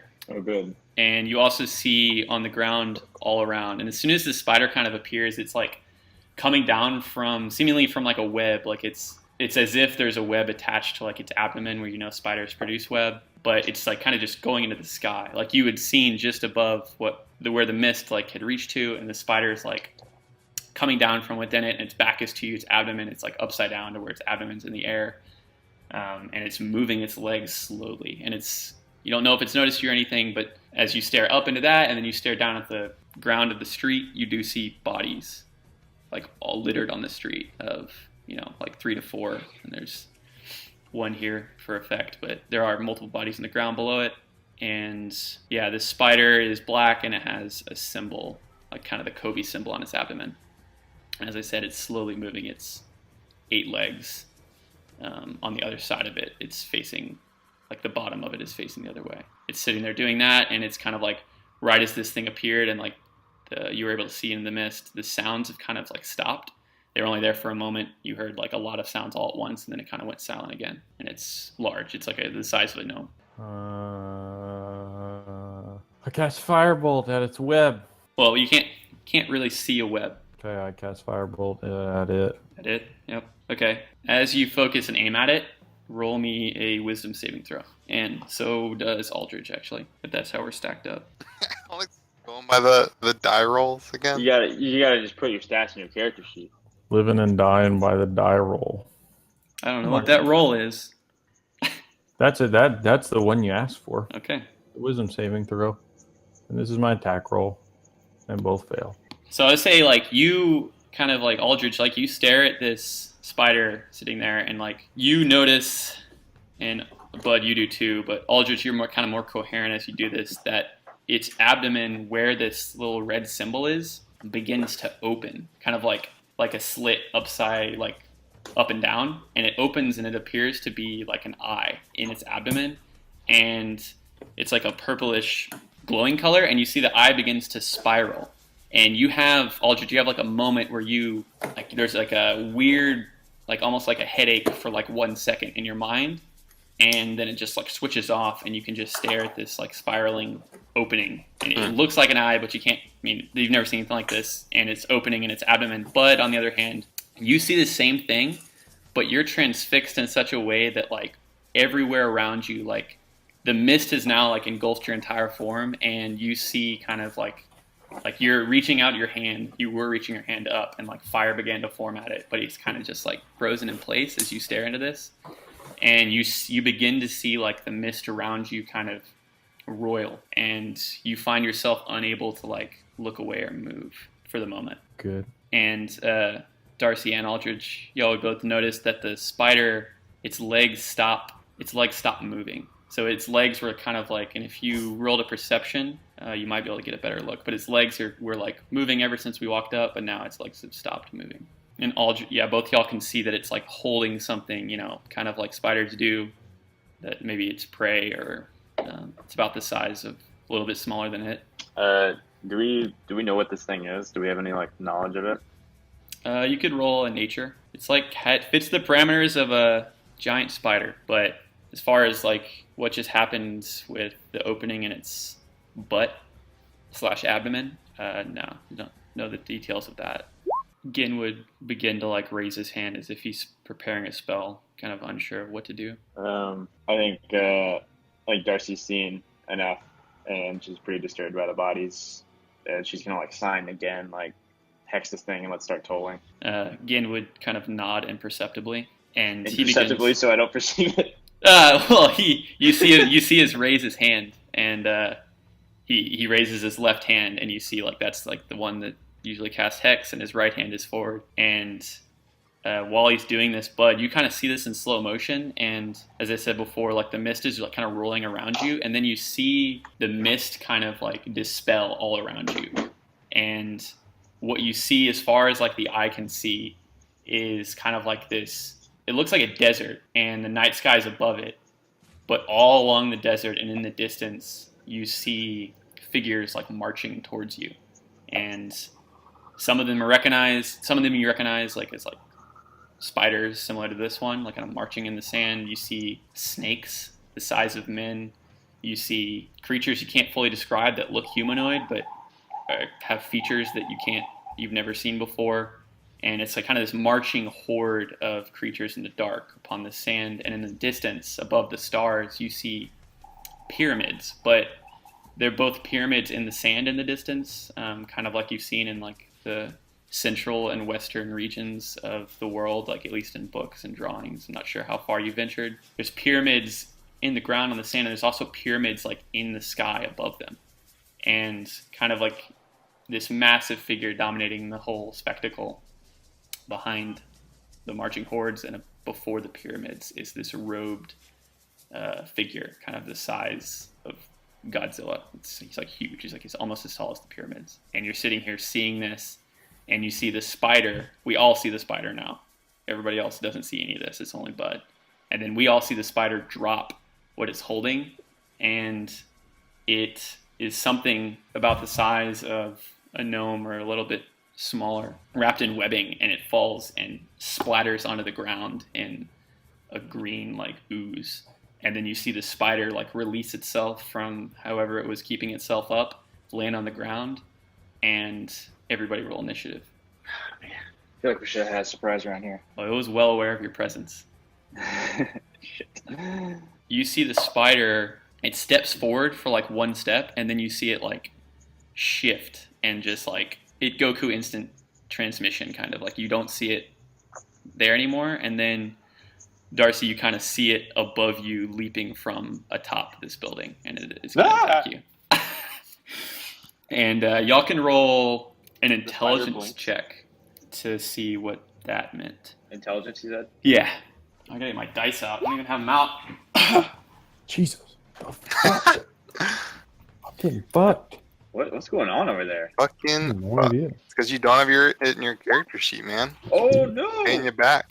These are Oh, true God, rolls. me too. Aldrich. Just fucking Aldrich. terrified of this thing. Knowing Blinked right. Get shat on. it's actually gonna climb down the wall right next to you. It appears on the roof, climbs down to the wall right next to you, and then attacks you like while it's on the wall. Cool bean.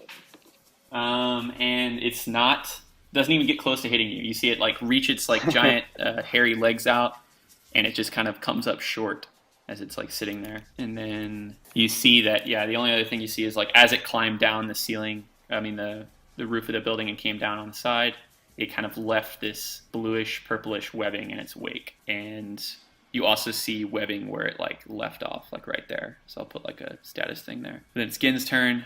You see Gin, he's like just now completing like this all took like the place in like a couple of seconds. He's just now completing his hex upon the spider, presumably. And then you see him snap his fingers. Wisdom saving throw. Whew. So you see it shake off the attack that Gin just put upon it, but it is hexed. Okay. And Gin would say, "The hex is out. The hex is online, folks. and I chose wisdom. I did choose wisdom, so it gets disadvantage. I forgot about that. That's the whole point. And it fucks and misses the second one. So it actually does. You see it shake with damage. How much damage though? D12. Oh, it's terrible. So yeah, you see it take some damage, but it's still holding strong. It doesn't look that damage from that. And then it's Aldridge's or Darcy's turn. All right, Darcy's ringing her bell. Okay. Ring them bells, St. Peter. Oh, I just rolled it off the table. I'm gonna keep that rolled up. Rolled a. It is not passed on the first one. I'm not gonna roll another one. Oh fuck yeah, 10 baby. 10 damage. Okay. Okay, Aldridge's turn. So you see it like similar to this type of necrotic damage that Gen just dealt to it. Its body racks with that as well. So Aldrich, it's your turn. Okay. Oh yeah, Fireball. Aldrich, from your roll, you rolled well on the intelligence check. You know there's such a thing as a phase spider. This doesn't necessarily resemble what you know a phase spider to be, but you know that they can do the thing that it just did. I'm gonna hit it with the old firebolt. Okay, roll me that attack.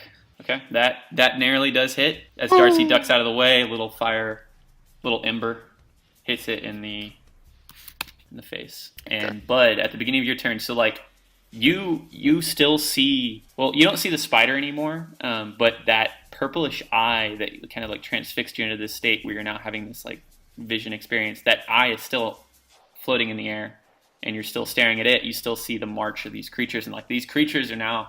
You're standing in the sand of this desert that's like stretching as far as I can see. You see the pyramids, you see this giant robed figure, and these creatures are just like walking by you at this point. Like they're now engulfed your presence, and they're just walking right by you, and you're kind of just sitting here. Roll another wisdom saving throw.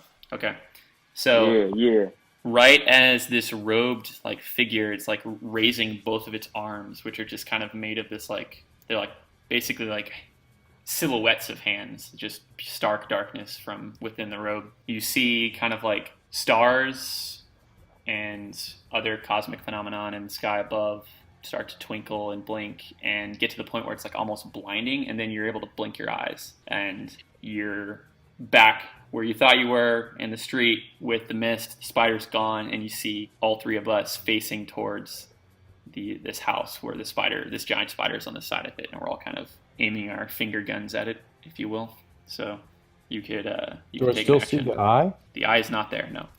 Okay, but where was it? Was it? The eye was just exactly where you originally saw the spider. Okay. Okay. I want to. Can I? Is inspecting or something like that, or that's a bonus action, right? Or is that like a full action? Depends on what you mean by inspecting. If you want to do like a skill check and investigate something, or like anything other than perception in like the heat of battle, is usually an action. Okay. Well, unless it's like a combat stunt and you want to do like an acrobatics check while you're doing something. Okay. No, I want to move back over here next to this, wherever this was. Yeah. But I'm going to draw a shape kind of both where it was and where it left the web, because it did leave a web. Right. So the eye was like there. The webbing it's leaving is like here and here. Okay. If I'd cast like Firebolt or something, could I hit both of these? Like through them? I would like to go like I basically just want to fire like where I thought that eye was, thinking that it might just be like, I don't know, I can't see it now, like but that it might help if I could at least see if it's physically in this plane or not. Okay. Having a hunch that it's not, but yeah, I mean you could clear try that to angle it to where you're both hitting. I'm actually going to make you do a combat stunt for this, because the way that it's going to work is it's taller than you are. So Okay. in order to like, if this was like a ring in the air that you're trying to shoot through and also hit the spider, I'm going to make you like jump as high as you can and try to shoot through it. Okay. So I'm going to make you do an acrobatics check. From Like, here?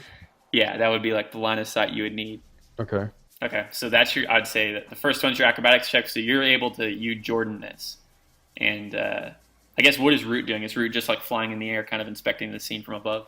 Yeah, I want Root to fly this way into the, because I mean, would I see something out of basically the corner of Root's eye that like over here, like that might be worth him flying this way? That's what I Actually, would like him to do. Kind of Root- scout a little bit and see if we're gonna get if there's another spider. You see that Root, like, is actually having a hard, like you don't have that good of vision through Root right now. Right. You're realizing that Root cannot see that well, and Root has like, perfect vision, allies, but like in this like mist, it's almost like you can almost draw the conclusion immediately that this mist is like magical in nature. Like that might have been obvious before, like kind of how y'all were observing it and whatnot. It's like unnaturally straight and all that, but like the fact that Root can't see well, and it's almost like his vision is worse than just a default state of like darkness, because Root, I mean, I guess owls have night vision in a way, but yeah, he just can't see that well, and almost it's like his vision is being magically degraded by the mist. So yeah, you can send him out, and I can like reveal a little bit more, but like Yeah, I mean, I'd like him to fly up like pretty high, like in a safe distance, but just basically be ready to like scout if I needed to, almost kind of like warg him to him in a way. I would say though, like, I mean, this can just happen automatically, but like you would need Root to be like pretty close to like the line of sight that you would want to get this shot off and then fly up. No, that's fine. Then we'll just say Root's closest. Okay, attack roll. Yep, attack roll after that. So you're able to jump, and like the attack is definitely going to hit if you hit. Yeah, that does hit. That is as close as it gets to hitting. So you can roll damage on top of that. This is a firebolt. Yeah.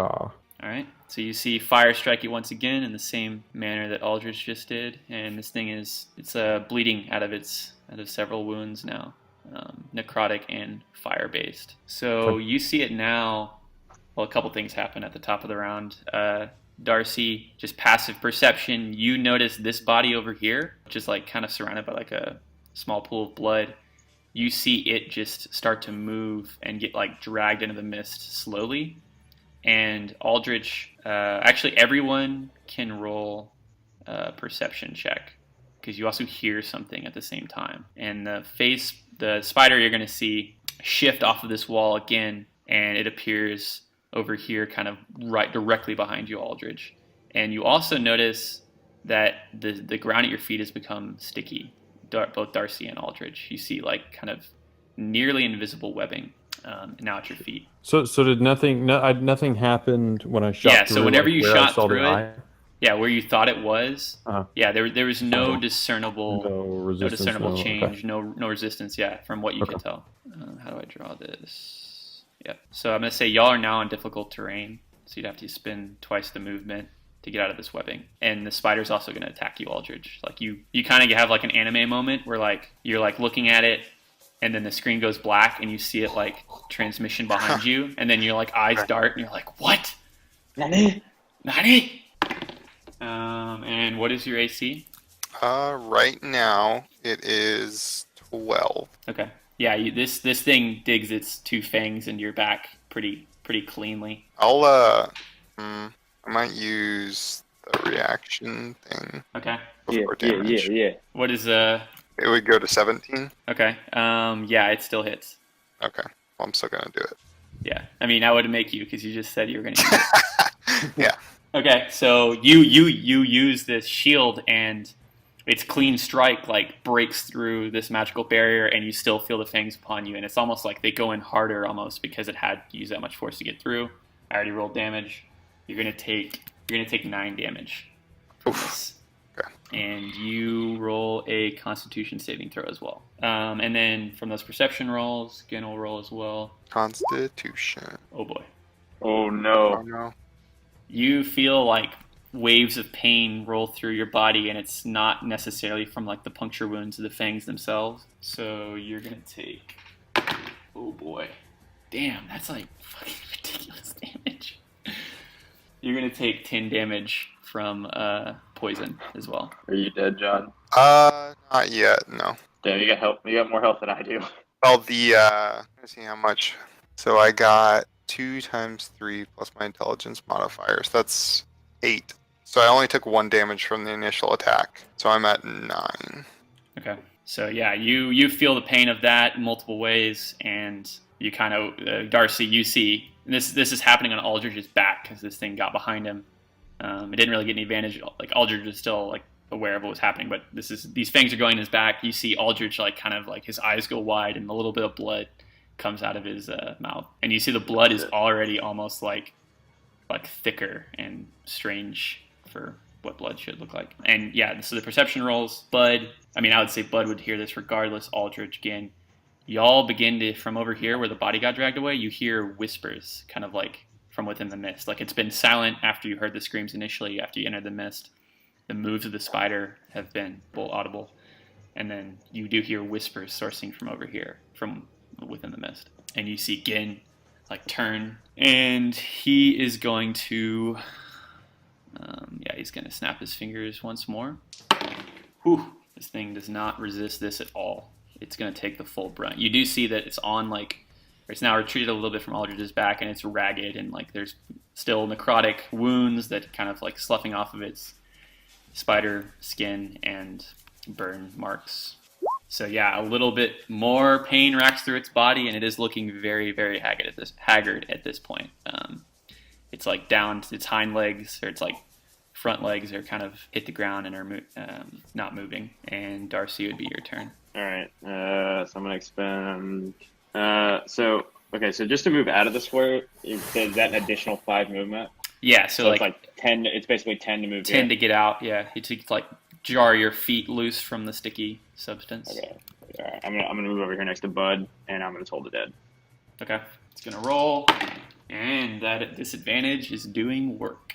Yeah, 6. It is. You see kind of its body shudder in pain, and it like flips over on its back, and it's all of its legs curl into the center of its form, and it does not look like it's ready for action any longer. And you also notice both Darcy and Bud that like on its abdomen, as you got like a different look from it, its abdomen is back to being like the red symbol that you would see like on a Black Widow. Okay. Any semblance of the purple eye is gone. And kind of like as this is happening, y'all both hear, now that you're standing over here, you hear like a buzzing sound, and you hear what sounds like a scream that is like muffled almost immediately. But then instead of like just silence, you hear like what goes from a scream to like a like someone's like mouth is closed. Please one more time.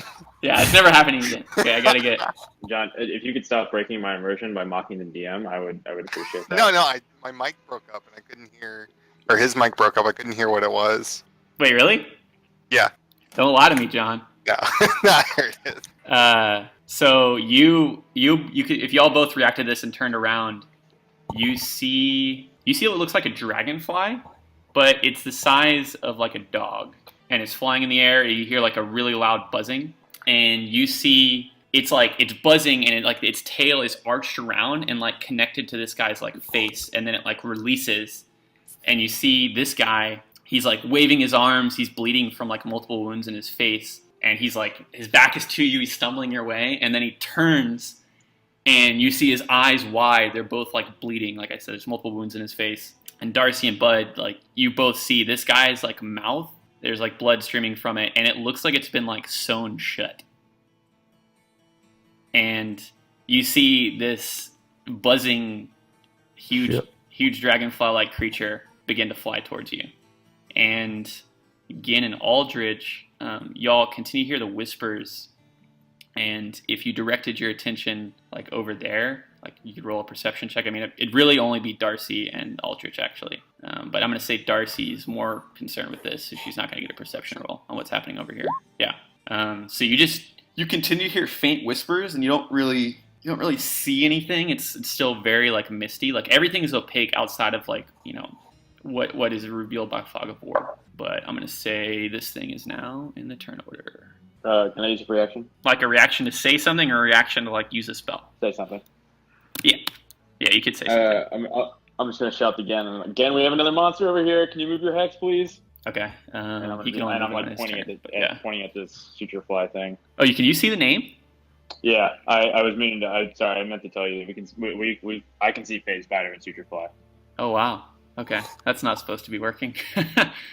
That's fine. So yeah, this thing is gonna go. It's not like a surprise round. It's just gonna go, and then you're gonna go. It's gonna be, I guess you just killed that, so your turn's over. Then it'll be Aldrich.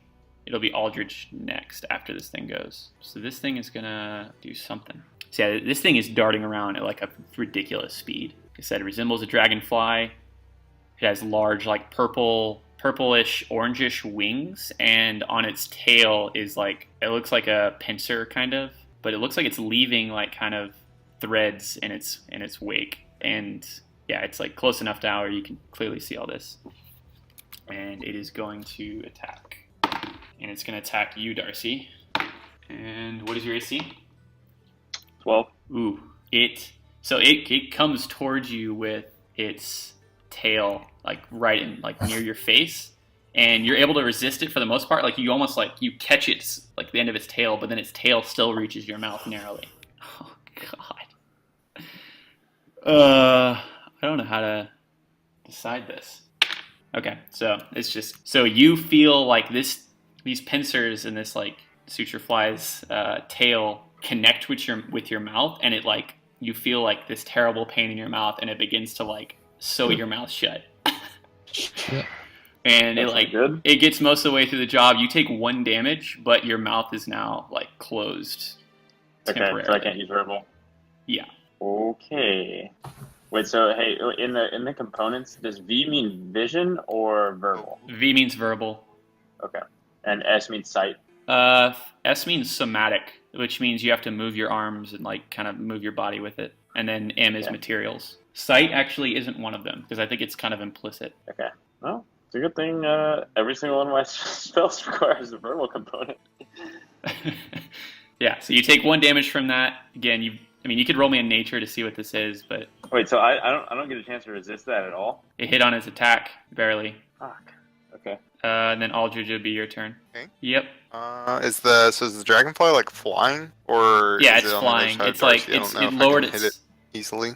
Yeah, you can. It's flying at like the height of like Darcy's face. Okay. Wow, every single creature in here, I had it set. Player permissions for like I don't know why. Man, that would be devastating for some of this stuff. I don't want no of the names. That's dumb. Okay, yeah, I mean, what are you doing? I'm gonna move over here, and I'm gonna firebolt the dragonfly. Okay, that is not hit. It is able to dodge out of the way. Sluts. That's all I can do. So you begin to see also over here, as you like kind of walked by, you begin to see like roiling and rumbling of the mist over here. And y'all can still hear the whispers actually as well. They're just getting slightly louder. And then, Bud, it would be your turn. Okay. Oh yeah, and then the guy that like the fly kind of moved past, it's like he's like up against a wall, like holding his mouth, and like blood's kind of pouring out of his face, and he's kind of becoming slower and slower in like his movements. But it looks like he's still moving and alive. This guy. Good. He's still making the. Okay. I'd like to move back. Am I still blind? This with this red line? No, you're not blind. What red line? You don't see this red line? The on red my line is your picture? health bar. What? The red line is your health bar. That's why that's there. I don't see anybody else's. I know. You can't see Like the right people's across health. my eyes. Okay. No, you're not blind. I guess that's symbolic for Bud. That like red Yeah. line over his face. Yeah, it just like covers my It's eyes. and I perfectly thought that covering was your my eyes. That's hilarious. It doesn't do that on Yeah. any other character. I can see everybody's health bars, and that's not like how it is on anybody else. That's Okay. funny. All right, I'm gonna take a step back. I can see my health bar. Fire. Yeah, everybody should see their own. Fire. Are you okay? So you're gonna? That's gonna evoke Firebolt. attack of opportunity. If you did that, Mhm. if he moved out of that square, it would evoke an attack of opportunity from the fly. Why? Oh, I see what you're saying. Because you're moving out of a threatened square, Yeah, like it could attack I both y'all. wasn't aware of where he was. That's my bad. It has a 5-foot range on its little attack that you could be able to tell. That's how it attacked Darcy. Okay. Darcy's shouting like,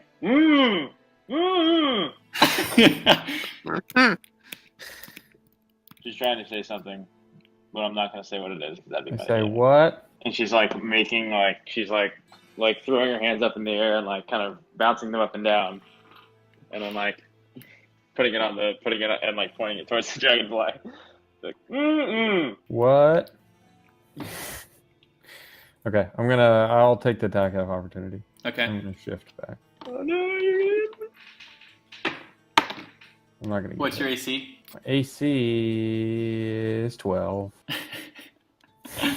It's gonna slash out with its tail, and it is going to. Oh wow, that's hilarious. That's actually really funny. Okay, so this is what happens. It lashes out with its tail, and it kind of like hovers like near your mouth, and then it moves up, and it like does a two pronged like ping pong right where your eyes used to be, and you see it like it does 1 damage to you because it does like inflict a little bit of damage, but like it tries to your eyelids aren't there anymore, right? Tries to take my eyes out. No, it tries to sew your eyes shut. Oh, And your good eye. luck with that one. Yeah, that's why this is comical. Is this the definition of irony? Yes. So yeah, your eyelids aren't there anymore. Anyways, it does 1 damage to you trying to do this, and it like kind of realizes there's nothing there to like sew over, and it instinctually does that, and then you get out of the square. You only take 1 damage, and then you can do whatever you want. Okay, I'll cast Firebolt. Yep. Roll me that attack. Oh. That is a hit. Yeah. Roll that damage. Nice. Oh, Damn. nice. Okay, so I hate rolling these single dice. little fire pea goes out and hits it, strikes its wing, and 1 damage for 1 damage. yeah, from there, and then you see it, Darcy. You immediately see it like kind of like wriggle its whole body, and you know that something is now on it that makes it feel bad. And Gin, seeing this web before him, is kind of, I guess, how much movement does he have? Yeah, he's just gonna step through the web. He doesn't have time to play games. He's gonna step right here, and he's gonna use. You see him snap his fingers, and you do hear Gin say once again, the new hex as it's moved. He says, "Wisdom, baby," and it is not gonna pass. It is not prepared for this type of attack upon it. Darcy looks at him and just kind of frowns with her stone shut mouth. Yeah, I guess Gin has not seen that yet. So you see the fly kind of like its wings stop moving. Like its like wings are like, moving really fast like an insect, and then its wings just stop in midair, and you see its like body start to shake, and then its wings just slowly start crumbling away, and it just falls on the ground after that attack. Oh shit, it's dead? Yes. And kind of as that happens, I guess, Darcy, as you looked back watching Gin come forward, you could roll a perception, and I'll make Gin roll a perception as well. Okay, so Darcy, you are well aware now. You see like little figures, like even smaller than a gnome. Like 2 of these guys make up 1 gnome. You see figures begin to come out of the mist this direction, and they're small, like they're not this big. And like each one of these, I'm gonna say, represents like 2 of them. But yeah, you see these figures like just start like almost populating from the mist itself, and they appear, and like as you see them, you hear the whispers even louder, as if this is what they are emanating from. Is my mouth still sewn shut? It is indeed. Let me read something real quick though. It'd be your turn though, as you see this. Okay. Is there any saving throw I can make, or do I need to do something a little more gross? Yeah, there's no saving throw. Do you have any? Is it actual like stitch? It's sewn shut? Yeah. I mean, it's not it's not like mutilating. It's not mutilation to where it's like all the way through your mouth like several times. It's kind of like it used some type of like liquid from its body to get this done, and it's like white, and it's like super glue kind of feeling. But if you have you're fairly certain you can roll an intelligence check to see how much of how you could get out of this. Okay, so we'll just before I even. My first thought was that if I'm not rolling a saving throw, that I was just going to pull out my dagger and cut it. Yeah, so I was about to say, with that roll, you know that this could be cut. I'd say roll a dexterity check to see how well you're able to do this. But yeah, you're fairly certain like this is your best bet of getting out of this. Okay. Okay. With that roll, I'm gonna say. Is every check a 15? No. This one's not a 15, but it's like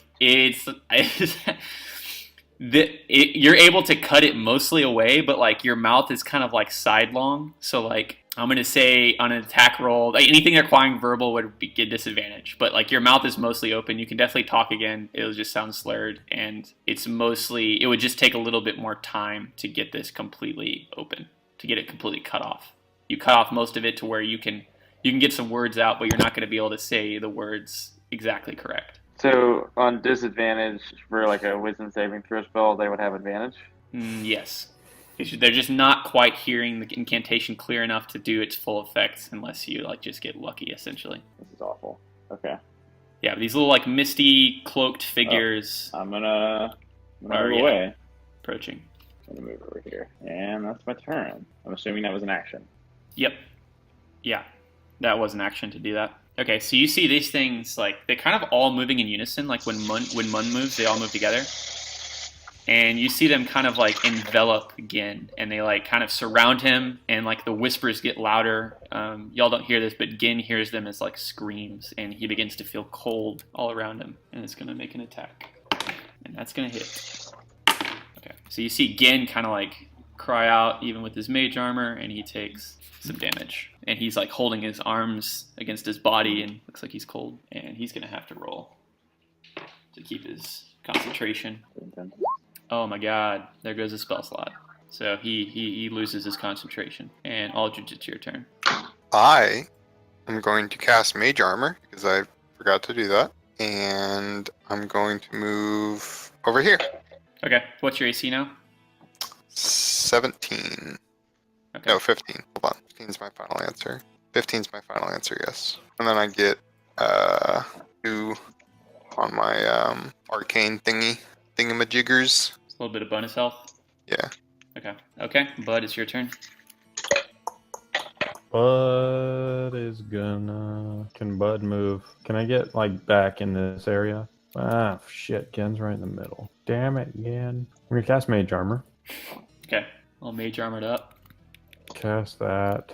And then, what is that? That's +2 to AC, right? It makes your AC 13 plus 13 your plus dexterity dex modifier. 13 plus Dex. So 15 for me. Okay. Then I'm gonna move back this way, behind. Okay. At the beginning of Gen's turn, like kind of as these things are continually surrounding him, he's like holding his body. You hear him like scream back. Like again, y'all hear this as whispers, but like you see him like getting agitated as these things surround him. Not just because like he just probably was harmed, but he's also like, I don't know, his face is like in a grimace, and you hear him scream back at these things apparently, like kind of as they swirl around him, all around him. He's turning with them, and he yells back, "They can't hurt me anymore!" And then you see his hand close again upon just kind of the creatures in general. Kind of like I said, they're moving as a unit. And then you see him start to whisper himself. And you've heard this whisper before. And the last time you heard it, the Manticore got fucked on. Whew, that was close. So he's kind of like, his head down, he's whispering this, and you see these creatures immediately begin to like back away. And they back away this way. Kind of like as a unit, all moving together, they actually move pretty far. You see them move completely away, and and you actually see Gin as well. He has his dagger out, and he like swipes at them as they're moving away. And he doesn't do anything with that. He doesn't appear to strike. So Darcy, it would be your turn again. And these things have now like faded into the mist back here. You can't even see them anymore. Okay. Darcy Actually, I didn't still roll any recognizes. She's like, no! And she attempts to cut the rest of the grossness off her mouth. Yeah. Okay. I'm gonna say she's able to do that. She's able to get it off. Your mouth is bleeding a little bit. It's certainly painful, but Darcy's assessment, there's no long-term mutilation. It's like that's a most devious insect is what you would take away from this. Yeah, she's pissed. She's like, my beautiful mouth. I guess that's my turn. Okay. So these things, almost immediately you see, like out of the mist, these things return in mass, and they once again come right back again and start swirling about him again. And this time you see Gin is able to hold resolutely, and he doesn't actually appear to be in pain this time. And Aldridge, it would be your turn. And you actually see like one of these, like there's 2 per here, like they're like pretty small, like half the size of a gnome, like I said. One of them didn't return. There's only 5 now, whereas before there were 6. There's 5 of them, not 3? Well, I'm saying each one of these is 2. Like they're really small. Okay, they're much smaller than this. Even like there's 2 of them would make up a gnome. Like they're low to the ground, and like they're kind of floating in the air. They don't appear to have legs. They're like, I mean, they kind of appear like this as they appear in the token. All right, I want a bonfire. So make sure what it does, so I don't make you save. Then a 5-foot cube. Okay, so that's just 1 square. You said are there 1 or 2 here? There's 1 there, and there's 2 in all the others, I would say. All right, I'm gonna go for the 2-fer. I'm gonna cast bonfire in that one. So it's a dexterity. It is Dex 13, yeah. Okay. Takes this damage. Okay, 1d8. Takes this fire damage. Yeah. So roll me that damage. Oh, okay. I didn't know if you wanted to roll. Nah, it's your ability. It's your roll. 4. Okay. So yeah, you see it burn up a little bit. It looks like they're still like holding strong. Like there's still like 5 of them moving about. But that did damage it. Mm-hmm. And Yeah, it is Bud's turn. If you're done, it's your turn, Alex. I don't suppose ghosts would fall for any minor illusion. Ghosts are too dumb. I'm just gonna cast Firebolt at this one. It's kind of hard to choose like an individual one. Like you can choose a space, but like they're all kind of moving about and shifting all together. But yeah, Well, you then just can I shoot it hit into their midst. multiples? You would be able to shoot into like one space, by Okay. which 2 could be taking its place at any time. But Okay. roll me that. Roll that beautiful beam footage. That fire bolt goes awry. No, it doesn't. Awry! No, it doesn't. No, it doesn't. It's like, pring! You just stormtroopered it. Bounces. You Dunsky? Yeah, what else can I do? I don't know. It's your character. Let me check my backpack You real can quick. say stuff, do other stuff. I It don't know. sounds itch off mine. Gin is gonna snap his fingers, and he appears Snap visibly your fingers. agitated. Do your thing. Yeah, I Please, know. I thought of that already. I didn't want to say it. I chose not to do it because I'm in character. Does not. Darcy's count. currently leaning with it and rocking with it. There we go. Oh, Wow. That's a lot of Wow! fucking damage. Freaking Gin is about to describe his own fucking graw. That's a perfect Nice. pitch. So you see these things like kind of, they're still like engulfing him as from before, and you see Gin kind of like, he reaches out, grabs one by its head, kind of like ethereal. His hands like moving in and out of it, and it's like shrieking. Like all the other ones are whispering. Y'all can now hear this one shrieking, and he like brings it to his face, and then he freaking like snaps its fingers right in its like eyes, and then in his hand as he's like gripping it and struggling, and all the other ones around him like all shriek simultaneously. And y'all would remember like this is one of the screams that you heard earlier when you first entered the mist, and they all just like dissipate into like nothingness, and like some little white sprinkles around Gin is all that remains. Gin's like, "Rah!" Oh shit! It killed all of them. Well, they're all like one unit. Oh, okay. I just wanted to show like they appear to be, you might say, swarming tactically. Types into D&D Beyond. You might not find this stuff on D&D Beyond, folks. So yeah, that's the end of that. Gin kind of like I did not. is moving about kind of in his area, like still like looking around. He's still like on the ready with his concentrated hex still going, as long as he can. Well, I mean, it lasts an hour, so as long as he can find something else to concentrate on, he doesn't have to like give up that spell slot. But yeah, this combat for the moment is over. Nice. We did it. Good job, guys. Everybody's level 11. Oh No. Powerful. Darcy casts Blight. Gin casts Phantasmal Killer. Budcast. Minor illusion. Learn some more illusion spells, my guy. Do some psychic damage. I mean, we gotta fucking level up at some point. We've been playing for like goddamn 12 hours. We got a stingy My ass God, we got- DM we're- over we're- here. we He's gotta- like, you we're guys gonna have have to play earned for, like- 6 pennies. We're gonna have to play for like 14 600 hours to experience. get to 20. Critical Roles characters took 150 I don't think the 3-hour banker can episodes to say get that they're to generous. 20 episodes. To get to 20. I'm not even sure they got to 20. They didn't. Well, Taco was the highest at like 18. oh, you're saying Critical Role. Oh, okay. Yeah, I'm saying Critical Role. And Critical Role has a lot more playtime than the Adventure Zone. It was how many episodes? And they're playing by the 143. they're playing by the rules. I mean, does Mercer keep experience points? I don't know how much levels them up. Yeah. They're level 5 already in campaign 2. At least where I am. Anyway, Yeah, I'm ready to level up. Your mind is, but your body's not. your wizards don't even get anything cool at level 4. I'm at level We 6. just get like another level. We just get like another spell slot. Level 5 is where it's at. Level 6 for Darcy, because that's when she gets reanimated dead and can fuck shit up. Anyway, Darcy's like, I'm really tired of running into like really fucked up shit with you guys. I mean, I love you guys, don't get me wrong, but I just got my mouth sewn shut, and that was kind of a bummer. I couldn't cast any spells. I couldn't help.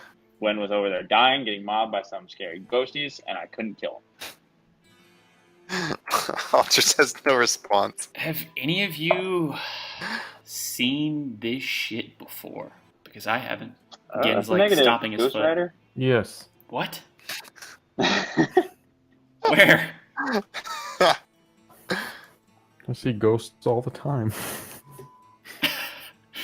I'm just imagining Bud say that, and like it's a 1,000-yard stare of his like socketless eyes, or his empty socket eyes. Bud's just the kid from Sixth Sense.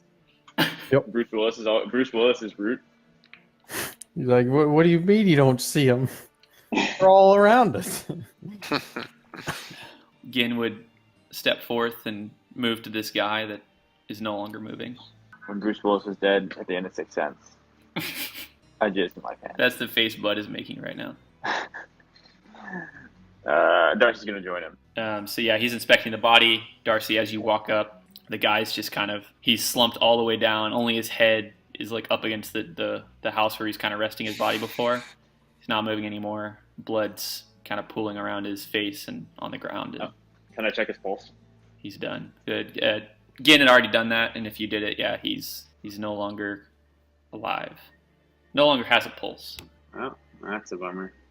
And yeah, it's an elf, a male elf, and he's wearing kind of like ornate clothing. It's like not a commoner, and his only wounds appear to be on his face. His mouth is sewn shut. One of his eyes is sewn shut, and yeah, it's just a lot of bloody mess. Does he have a coin purse that he won't be needing? In his coin purse is 7 GP. Yeah. 7? 7. Split it up. He's using. Am I the one? Oh, who found it? Gin wasn't looking for that, so Darcy did. Yeah, she gets the extra 1. Yep. Are you gonna take a little off the top, Darcy? No, I split it evenly. We can pull it as people see fit. I don't necessarily need it. I feel bad taking stuff off that guy. Gin's just like. Gin like looks away for a second. He's He's the just first like, one over there. I don't need that money. You know, Yeah, why don't we take the extra coin and put it over his His one good eye. mouth or his eye? No, Darcy's like, he doesn't need it.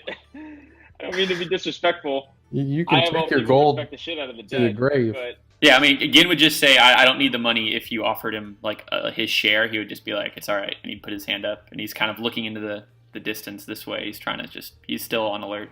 okay. Darcy just pockets. Darcy just feels like, okay, well, we have 7 gold. I'm just gonna say anybody that needs it can use it. The group buys a lot of paper and ink. Okay. I save it for a good bowl of soup. Bud loves soup. The only thing he can eat. He's got no teeth. Yeah. Okay. Well, we got the gold. Does he have anything else on him? Let me see. 1 second. Is Darcy the only one about the looting life? I don't know. Aldrich didn't want to disrespect the dead. Hey, I don't like disrespecting the dead any more than the other guy, but unless you want me to res this guy, he's not going to need it.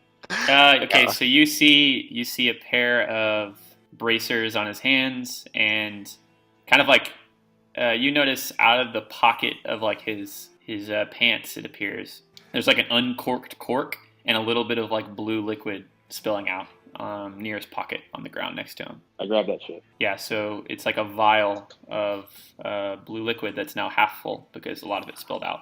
Do I know what it is? Does it look like a mana potion? You could roll an intelligence check. Yeah, you don't know what this is. From what you could tell, it's like some type of. It's only like, why would you keep a potion in your pocket? Like, unless it was something that was like not poison, probably. That's about it. Mm-hmm. Okay. At least this guy dressed like this, he doesn't look like a thief or like a rogue or someone who would have poison on him. He looks like he's probably just like an elite. Like he's wearing like pretty rich clothing, like this green outfit, like a vest and boots and stuff. But he doesn't appear to be like a warrior. He might be a mage. Can't tell. Doesn't have a wand on him or anything. So he was an unprepared mage if he was a mage. Okay. I leave the bracers, but I take the potion. Okay. All right. What are y'all doing? Or what is everybody doing? Darcy's gonna be like, so there was another body that got dragged off. I don't know if it was these whisper monkeys, but I think we should probably keep moving. I don't see any sign of Gen's man unless your man is this poor folk over here. But I'm assuming you would have told us so if it was. Yeah, I've never seen this man. He appears to be one of the merchant class, perhaps within Eslocke. I don't know. He met a terrible fate. And then there's like some other like bodies you can see like around of like various people that have died in various ways. Some are bloody, some are not. None of them are moving. Do they have gold? All right, I'm gonna start. Let me get some. So you see a body over here, body over there, and Party over here. It's a party over there. Check it area. there it is. So you see some bodies over there. Bud's getting in there. Bud is having Root fly through the fog. Say, Root, go. Yeah. Go on, get. Okay, so I'm gonna have Root. I take out a little dead mouse in my pocket and throw it into the fog, and Root chases it. Okay. So Root. Actually, I put it in a leather slingshot first, and I slingshot it into it. I already calculated things whenever you said what you initially said, so it's already happened. You took a little mouse out, a little dead mouse baby body, and you just chunked it into the mist. Mice. Okay. So where exactly? This way. Okay. So this is what you see How through. far can I slingshot it? And Root's Or, gonna. whatever. Yeah, like an old school David and Goliath slingshot. Not a Okay. wrist slingshot. More of like the. I'm the gonna go with what you originally said, which was you threw a single mouse with your hand out into Okay. that, because that's what I was factoring in. Okay, so Root's gonna follow Bud's it. got a cannon. He looked at the single mouse like roll table. Yep. I already calculated it, my dude. It's locked in. So roll a dexterity check for Root, and I'm gonna say Root has +2 to his dexterity modifier. Need to add some dead mice to my inventory. Mhm. Yeah, you have I one have less now. 99 dead. Now 98. You now have dead 98 mice. dead mice. I had max dead mice. I'm now imagining Bud just has 2 mice sitting in like his empty eye sockets. You could add some. You could add some chunks of insect from the shit we just killed. Yeah, That's true. I'll pick up a little of that. Well, I mean, I don't. I'll see if I'll let Root sniff it with his owl nose and see if it's poisonous or something. All right, what am I making? Isn't he Dex an check? astral owl? Yeah, he needs to eat though. Give me a 20 + 2. Astral mice. The ethereal Astral owl mice. to eat still. You said a dex, Yeah, Dex +2 for this is Root's Dex. right? Oh no! Why don't Why are you that's rolling- my third one? Yeah, Out of, put like, your 8 shit in your rolls. character sheet. Roll 20 is like fuck this guy that doesn't have his shit in his character. Yeah, it's making me pay. All right, let me make sure this isn't going to produce. Root doesn't make the catch. That's all. He circles back around. Oh, you rolled a 1? I hadn't looked yet. I say, Jeez. God damn it, Root, go get it. It's like a He dog rolled that a 1, like my guy. doesn't bring back the ball. So this is what happens. So as I said, Root can't see that well in the mist. He has to Root's like dead. get close like an old man to things. So Root actually sees the mouse overhead, and he's kind of flying underneath it like a dog under a frisbee. And Root hears it before he sees it, but he like well before the mouse is like hitting the ground or anything. You hear the mouse like kind of like a like sound as if like the mouse has just hit something or just been pierced by something, perhaps. Sounds and like then- somebody sucked it into its mouth. Yeah. And then Root looks. He goes from like watching the mouse, and then he hears that sound. It falls into the mist just before him, and then he comes. I mean, it is a he, right? It comes. I mean, it's up to you. Yes. Okay. It comes through the mist and comes face to face with something that looks like this. And on the end of its proboscis is the dead mouse. And Cool. it's about the size of. It's a little bit bigger than Root. Oh, okay. Wow. Just like a big mosquito. And Yeah. its giant proboscis pierces the end of the mouse, and then it's looking at Root now, and it just shoves its needle face forward at Root. Root dodges out of the way, and then you can do whatever you want with Root. But yeah, this is happening right here. So I'll reveal it to you, but only you can see this right now. I'll just reveal it just because I can't selectively reveal things yet. But you do also hear through Root's ears. Wait, you can't hear through Root's ears. I'm going to say you can only see through them. So forget that. And there is a dead body below it. It's 10 plus feet in the air. That looks like a butterfly, but it looks does. like this creature that has 4 beautiful. wings, it looks like a cross between like a crab, a bat, and a mosquito. And you can roll me a nature to see if you know what this is. And I'll give you advantage on it because this is something Bud would probably know. This is a sturge, and sturges are... 15. Yep, this is a sturge. Sturge is flying creature, cross between a bat and a mosquito, legs and sharp pincers on its arms and legs, and it has a long needle-like proboscis slashes through the air seeking blood. It likes to feed on the blood of living things. But this sturge is actually bigger than anything you've ever like learned about or seen. I need an owl token. Okay. Let's see if there's owl tokens. Perfect. What color is Root? Root is the color of an owl. Actually, I'm only going to give you two options. He's either white or he's brown. He's neither of those. He's gray. Well, It's gonna be like purple. this is the He's same not as gray and black. No, he's not. Whereas, let me look through my. Well, I only have a couple of Let options. me look through my owl So encyclopedia again. That's gray. That's good enough. Yeah, he's like a gray forest owl. That's a thing. Okay. Yep, that's the thing. Great Okay. gray Rice owl. He looks fucking awesome. He has yellow eyes and a yellow beak. Everything else is camouflage gray and black. Sweet. Hey, you can turn his head around. You can Yeah. turn his head all the way around like an Yeah, exorcist. Root can see everything. His eyes are kind of scary to look at, but not quite as scary as mine. So I guess you don't hear this, but Root does, and Root kind of like imparts to you, or you can feel it connectively. Like something is happening over here, and it's not just related to the sturge. That is like disturbing him greatly, and he wants to leave. He backs away. He starts to flap his wings and turn around. Oh, Root's got to turn around. So what are you gonna do? You gonna direct him to come back? Yeah, I'm gonna whistle. In 300 years, I'm a good whistler. I hold up another little dead mouse, but then I put it in my pocket right as he gets back, and I say, "Nope, Gin not would quick say, enough." What did he see? Yeah, what do you see? I mean, he saw there. Oh, by the way, there's a big ass bug over there. Another bug. Yeah, What's up with all the Four wings Are and Jenner big bugs old, like a like a normal thing here? I long fucking hate bugs. piercing nose. No. As far I as also there's hate bugs. bugs are one of the maladies that Eslocke is generally free from. We suffer from undead, such as zombies and liches. Even I've encountered such creatures here, and all manner of danger. But bugs, ghosts are more common. But I'm not even sure what those things were back there. He's like, what kind of bug, Root? I mean, what kind of bug, bud? I don't remember its name. It's a sturge. It's a big orange thing with a sharp nose, You know its name is it's a sturge. and it knows we're here.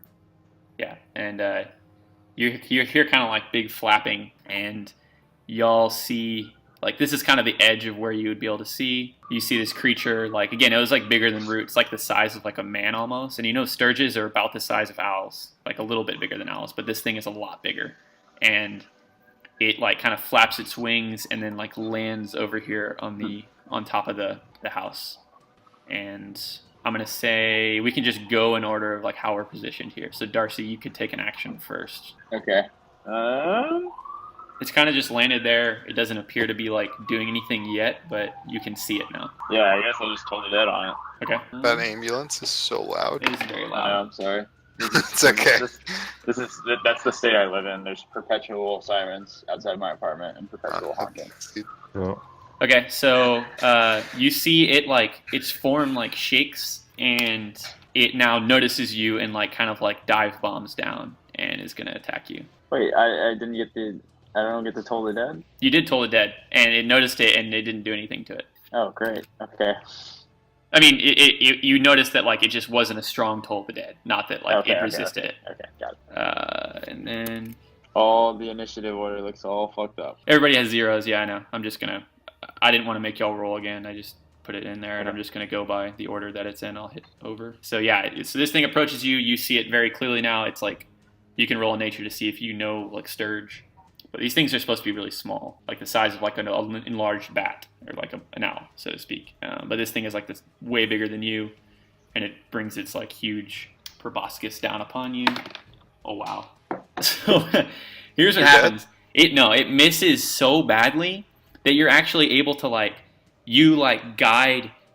it in such a way, like its miss is so bad and so obvious to exploit that you guide it in such a way that like you get it in between you. It misses and it gets in between you and Gin in such a way that like y'all are now like surrounding it perfectly. Like that? And then Gin immediately, like he sees it in his mist and he's like, holy fuck! This is the biggest Sturge I've ever seen. And he immediately releases his hex that he's been concentrating on as we've been walking around upon it. And he's also going to Toll the Dead. So yeah, it is not past this. This thing is very unwise. Okay, so yeah, you see Toll the Dead take effect, and some necrotic green energy washes over its body along with the hex. And it takes some solid damage there. And then Bud, it would be your turn. What kind of damage is hex? Bud's gonna move back. Hex is also necrotic damage. And then he's gonna cast. Would Bud know if this bug has an intelligence score of 4 or higher? Would he know? I mean, he obviously I think it's safe. Would he know that, like, Yeah. this spell would impact this bug? Yes. This thing, he would be confident that a spell which needed something to be 4 intelligence in like the terms of the world, this thing would not be that smart at all. Okay, so it's not from even knowing close it's a to that. Sturge. He knows this thing is a mindless, Gotcha. blood-sucking nothing. It's a bug. Yeah, it's a bug. Okay. It's just a really large version of what you know a Sturge to be. Right. Okay. Darcy, actually, the person that's right next to you also, like, no point first? check needed. It looks like he's just like, it's not a skeleton, it's a man with his skin still on, but like his body is sucked away, if you will. So this thing is a big ass mosquito. Kill it with fire. Yeah, but I mean, I don't want to. At this point, again is thinking of the gif of like that Scorpio guy from The Simpsons with the flamethrower as he's like just laughing. Can I? But Bud wants to cast a minor illusion here. Like I haven't. I guess Here? I've moved, but Okay. this turn I was. Draw me like here. a general shape, like where you're gonna cast it. I want like in this corner, basically behind or like behind this thing. I want to create a minor illusion to maybe distract it, give it a juicy target. Okay, tell me what your minor illusion is gonna appear as. A minor illusion is going to appear as just like a groaning, dying, very fat, like pig. Okay. Something that maybe something that sucks pigs might have a the lot of life out blood, of things you would be might like, say. that's an easier target with less resistance. Okay. Yep. That's behind it. Okay. Well, let me hold on. Let me Can a minor see. illusion So I can go produce up to like 30 spells? feet. I mean, it can I can go produce 30 smells. feet, and it can be up to 5 foot square, and it can make sound because I've improved minor illusion, so it can make sound. Okay, but it can't create smell, right? Um, I'm reading it and it said image can't create sound, light, smell, or any other sensory effect. But you have improved one, so you can create sound. You're saying? yes. Okay. Yeah, you can create a sound. It can be your voice. It can be anything. Drums beating, beaded, muddy footprints. Yeah. Okay. Okay. Yeah. No smell. Hey, gnomes. Yeah. Just remember that all gnomes have advantage on charisma, intelligence, and wisdom saving throws against magic. Oh, I forgot about that, and I just read it. to know. Oh yeah, I have that. I have never. It's on my thing, but I haven't seen it. Okay. Yeah. So 30 feet away. I want to put it like back over here. Okay. So yeah, whenever you create this, kind of like, can you draw shapes? Just like draw like a shape wherever you drew it. So Okay, I try. can do it, but Can sure try. yeah. So whenever you do this, it's like squealing like a pig. I guess it's creating this sound. Yep. You do see it like it turns around and like raises up kind of 5 feet in the air. So now it's like 10 feet in the air. It's not like striking distance within us, and it's like looking back that direction. That like kind of looks like a pig actually. Like that initial shape is like when you look at like clouds. Okay, here we go. That's a huge Oh pig. boy. So it's like a huge boar. It's like taking up I two mean, no, spaces I like drew it that. a little bigger because I'm drawing with a mouse, but Yeah. it's up to 5 foot square. So I mean, it's a big fucking pig. Yeah, I get what you're Taking saying. up this whole goddamn square. Yep. Just Okay. go off, Sonny. Aldrich, it's your turn. This thing turns around, takes notice of this illusory pig, and Gin kind of smiles as he sees this. And then like you see him telepathically say to you, Bud. He like turns, smiling at you, and he's like bleeding like a stuck pig. Nice. I am going to firebolt the bug. You're gonna Scorpio flamethrower it. Mhm. Okay. That would be like burning hands, but that's a spell slot. So yeah, firebolt. doing that. Roll me that attack. That's a hit. Jeez. That's a hit, and My damage has been like 2 every single time. yeah, 2 or that 3. another little flame pea goes out and hits it in its butt. Those flame peas The slight flame pea. are killing it at a rate that is just not sustainable. As in, it's not killing it at all. And Darcy, it's your turn. Y'all can't see the name of this thing, right? This looks like a big butterfly. I'm Toll the Dead. Yep, it gets disadvantage on this shit because Gin wisdomed again, but Yeah, at buddy. this point you should just assume that unless he says otherwise. That's canon from now on. Anytime Gin does this. Oh wow.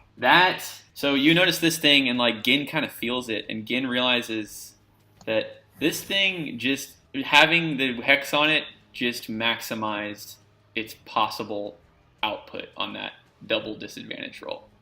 As far as like how perfectly it can, let's say, create an equal and opposite reaction in something, and it goes the wrong way because it gets disadvantage. So this is going to take the full brunt, the full possible brunt of this. That's 12 damage, baby. Well, if you roll that. Oh. It's just going to take the full brunt of whatever you're dishing today. So it's going to take the attack. It's not going to take the full brunt of what Toll the Dead. It rolled a 20 and a 1. Oh, so damn. That's what I was trying to say. Well, that's perfect disadvantage. Yeah, so this thing, it racks again with more necrotic damage. Seem to, and it's actually going to turn. It's not still alive. It's not close. I mean, it's kind of, it's definitely feeling it at this point.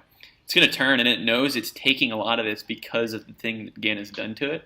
And it's going to slash. It's going to come back down, look away from the pig after it just took those 2 hits, or almost took those. I guess it did take. John said it was just weak. And it's going to slash its beak down. And you see Gin actually just like, he puts his forearm up and he forearm like Kinpo X blocks it. The classes were worth the money. This thing is trash. Yeah, it just blocks the shit out of that. And then Gin is going to look it in the eyes and snap his fingers once more. Oh, wow. Wow. Wait, no, this is perfect. So it gets -1, and it's going to take it. It rolled really well, and it did its best. It put everything into resisting that, and it still came up short. I'm glad.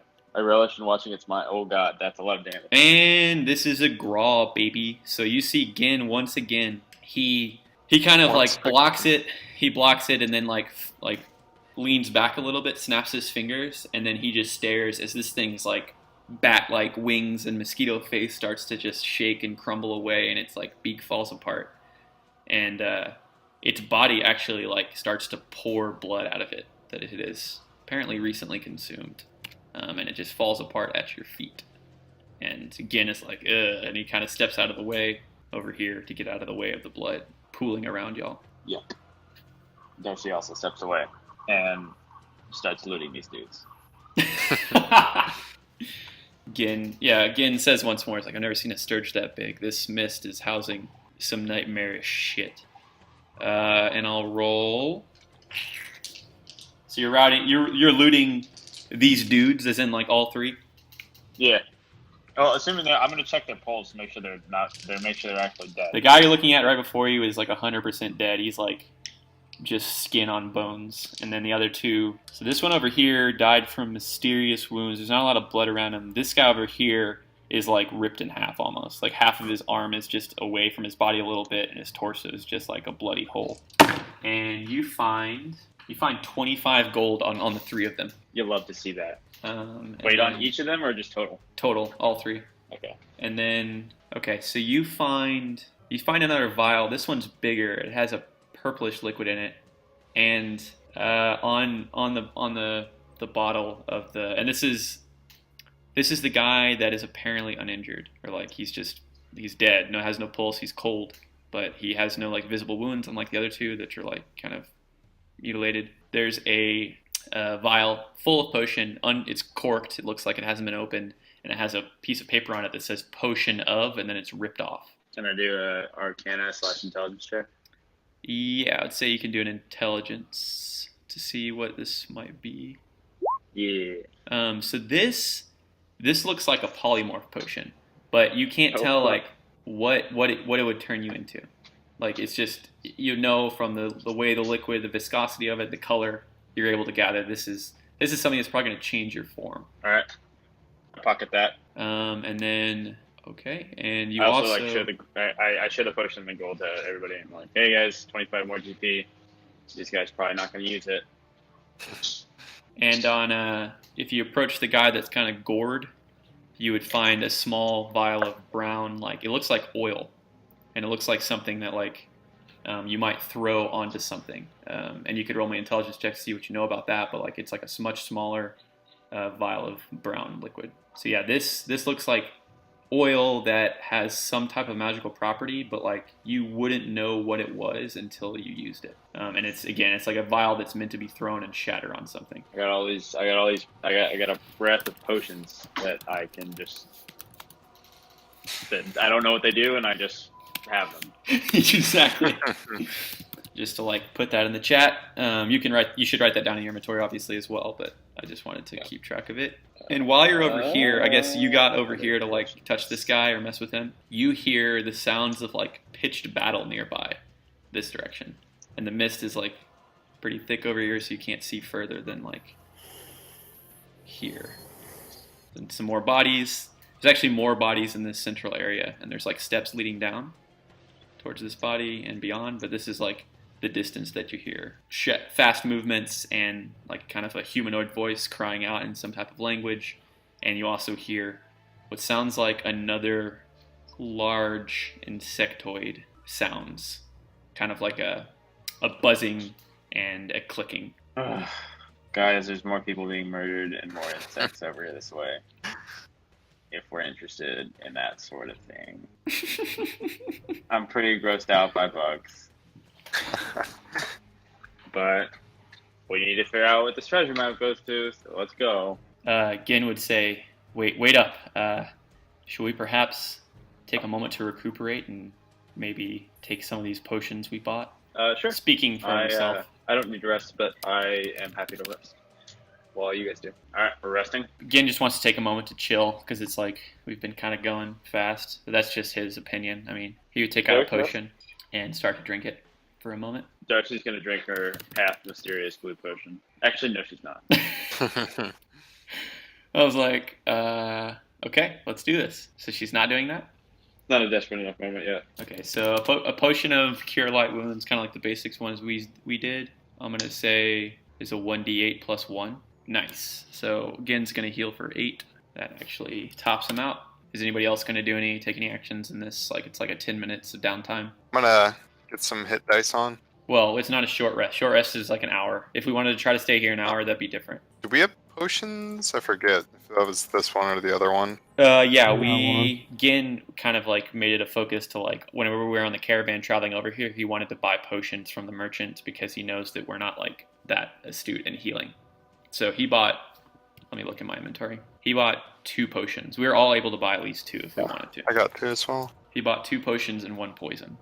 I'm gonna do the same, so it's 1d8. 1d8 plus 1, I would say, yeah. I think before we did 2d4 plus 1, but like I just Googled it and nice. So you gain 8.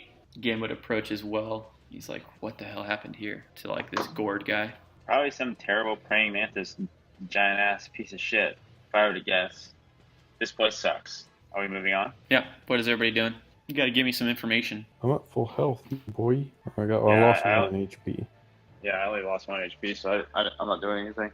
But right. I do probably have to go to bed. Okay. If this is a logical stopping place. Okay. We can introduce the next thing that's about to happen if we're going to continue just like moving eastward. Okay. Then I'll introduce the pitch to battle sounds that Darcy and now Gin are both hearing over here, and the insectoid clicking. Everybody move your characters in the position that you'd want them to be at before, the fog of war is lifted. And yeah, this is like a 5-foot step down, these like 3 steps of stair right here. So this stairwell is like going down into like, a kind of a 5-foot lowered pit in the center of town. Actually, I'll be on the steps. Okay. So what you see, I guess, where are y'all going to be standing? Bud and Aldrich? Go over here. Bud, where you at? But it's going to bring up the rear. Right here. Okay, so Darcy and Gin, I mean, we all see this. You see a large, the most prominent thing here is a large, like, insectoid, almost looking like a praying mantis. Like, double the size of a man. And on its back is, like, a huge black panther. But y'all can roll nature checks to kind of understand what this is. And then you see a humanoid who's like 5 feet away from the praying mantis thing, and this like cat, this big cat's on its back that has like a weird tail, and it's kind of like shifting in place. And then you see this like humanoid with like grayish skin wearing like kind of armor, and he has like a cloak on. You see him dash forward, and it appears like he's like phasing through the air, and then he appears right before the praying mantis, and he's like shoving his sword towards it, but it like catches his sword with like its pincer, its left pincer, and then its right pincer just like grabs him by like the torso and lifts him up. So they're kind of like all in the midst, and there's more bodies surrounding this thing, and a lot of these are gored in such a way that are like, you know, there's just like a bloody mess around this thing. So this, yeah, Darcy, you know this is a displacer beast, which, let me Pokédex this real quick. I'd just like to say that I was aware of the Displacer Beast by the way you described it. I'm glad. Yeah, so it has like 6 legs. So like it kind of, you can't, until you focus, you can't really tell that it has It's like, got some weird ass tentacle shit. it's got tentacles coming out of its back, and it's where its tail it should be. Has a cat-like face. That's why you could mistake it for a Black Panther before closer inspection. And it's just clawing away at the back of this thing's back.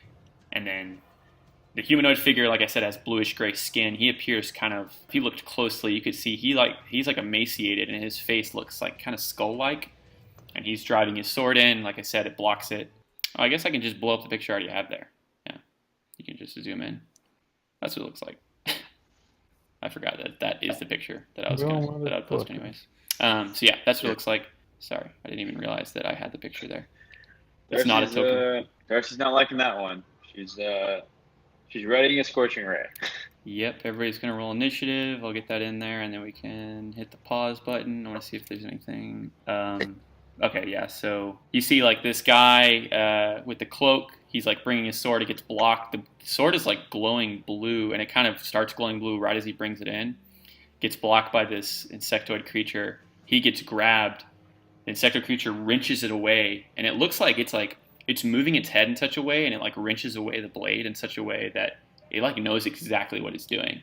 And then even as this like panther thing is on its back clawing at it, it brings him up to like eye level with its right pincer arm, and then puts the other one over his face and just kind of like breaks his back, like with like immense speed, just pulls the front side of his torso backwards while he holds the back side, breaking his back. You hear this loud crack, and then it just pulls its pincers apart, and this guy just rips in half, and like blood spurts all over all over the insectoid, and then just drops his body at its feet, 2 different pieces, as it now kind of turns its attention to the displacer beast on its back and towards y'all, and then everybody can roll initiative. Well, son of a bitch. All right. So that's what you see, and you would notice also the displacer beast and the insectoid and the guy that just got ripped in half, kind of the most violently you've ever seen anybody got. They all look like they've kind of been going at this a while. Like the beast had labored breathing. The guy kind of, from what you could tell, that was like a last-ditch move. And the creature itself, the insectoid, kind of also looks like there's been some damage done to it. So it looks like this battle, from what you can gather before you, has been going on for a while. And there's other bodies around, which some look old, like you've seen other bodies just lying there, which may have been there for days, and then others are pretty fresh, like this guy's eviscerated right here has looked like it didn't happen long ago. And then only other thing, Darcy, is you would be able to see over here, there's like a weird non-human lizard-like man that's ripped apart and dead over there. Okay. All right. This is the freak show of the Mist of Eslocke. This is horrible. So this is where we're at. Well, thanks. All right. Who are you thinking? First, I'm readying Flaming Sphere, and then I will cast it when we get back. Sweet. I'm holding Scorching Ray Yeah. until my boy Gen goes. I'm blowing all my spells. On the bug. I just watched him rip a man in half. Darcy's not playing no games anymore. Yeah, this thing is pretty large. It's bigger. It's like twice the size of the displacer beast, and the displacer beast is the size of a large cat. So this thing's like on its back, like ripping it as much as it can. But it just saw. Yeah, I mean, all of y'all just saw this happen.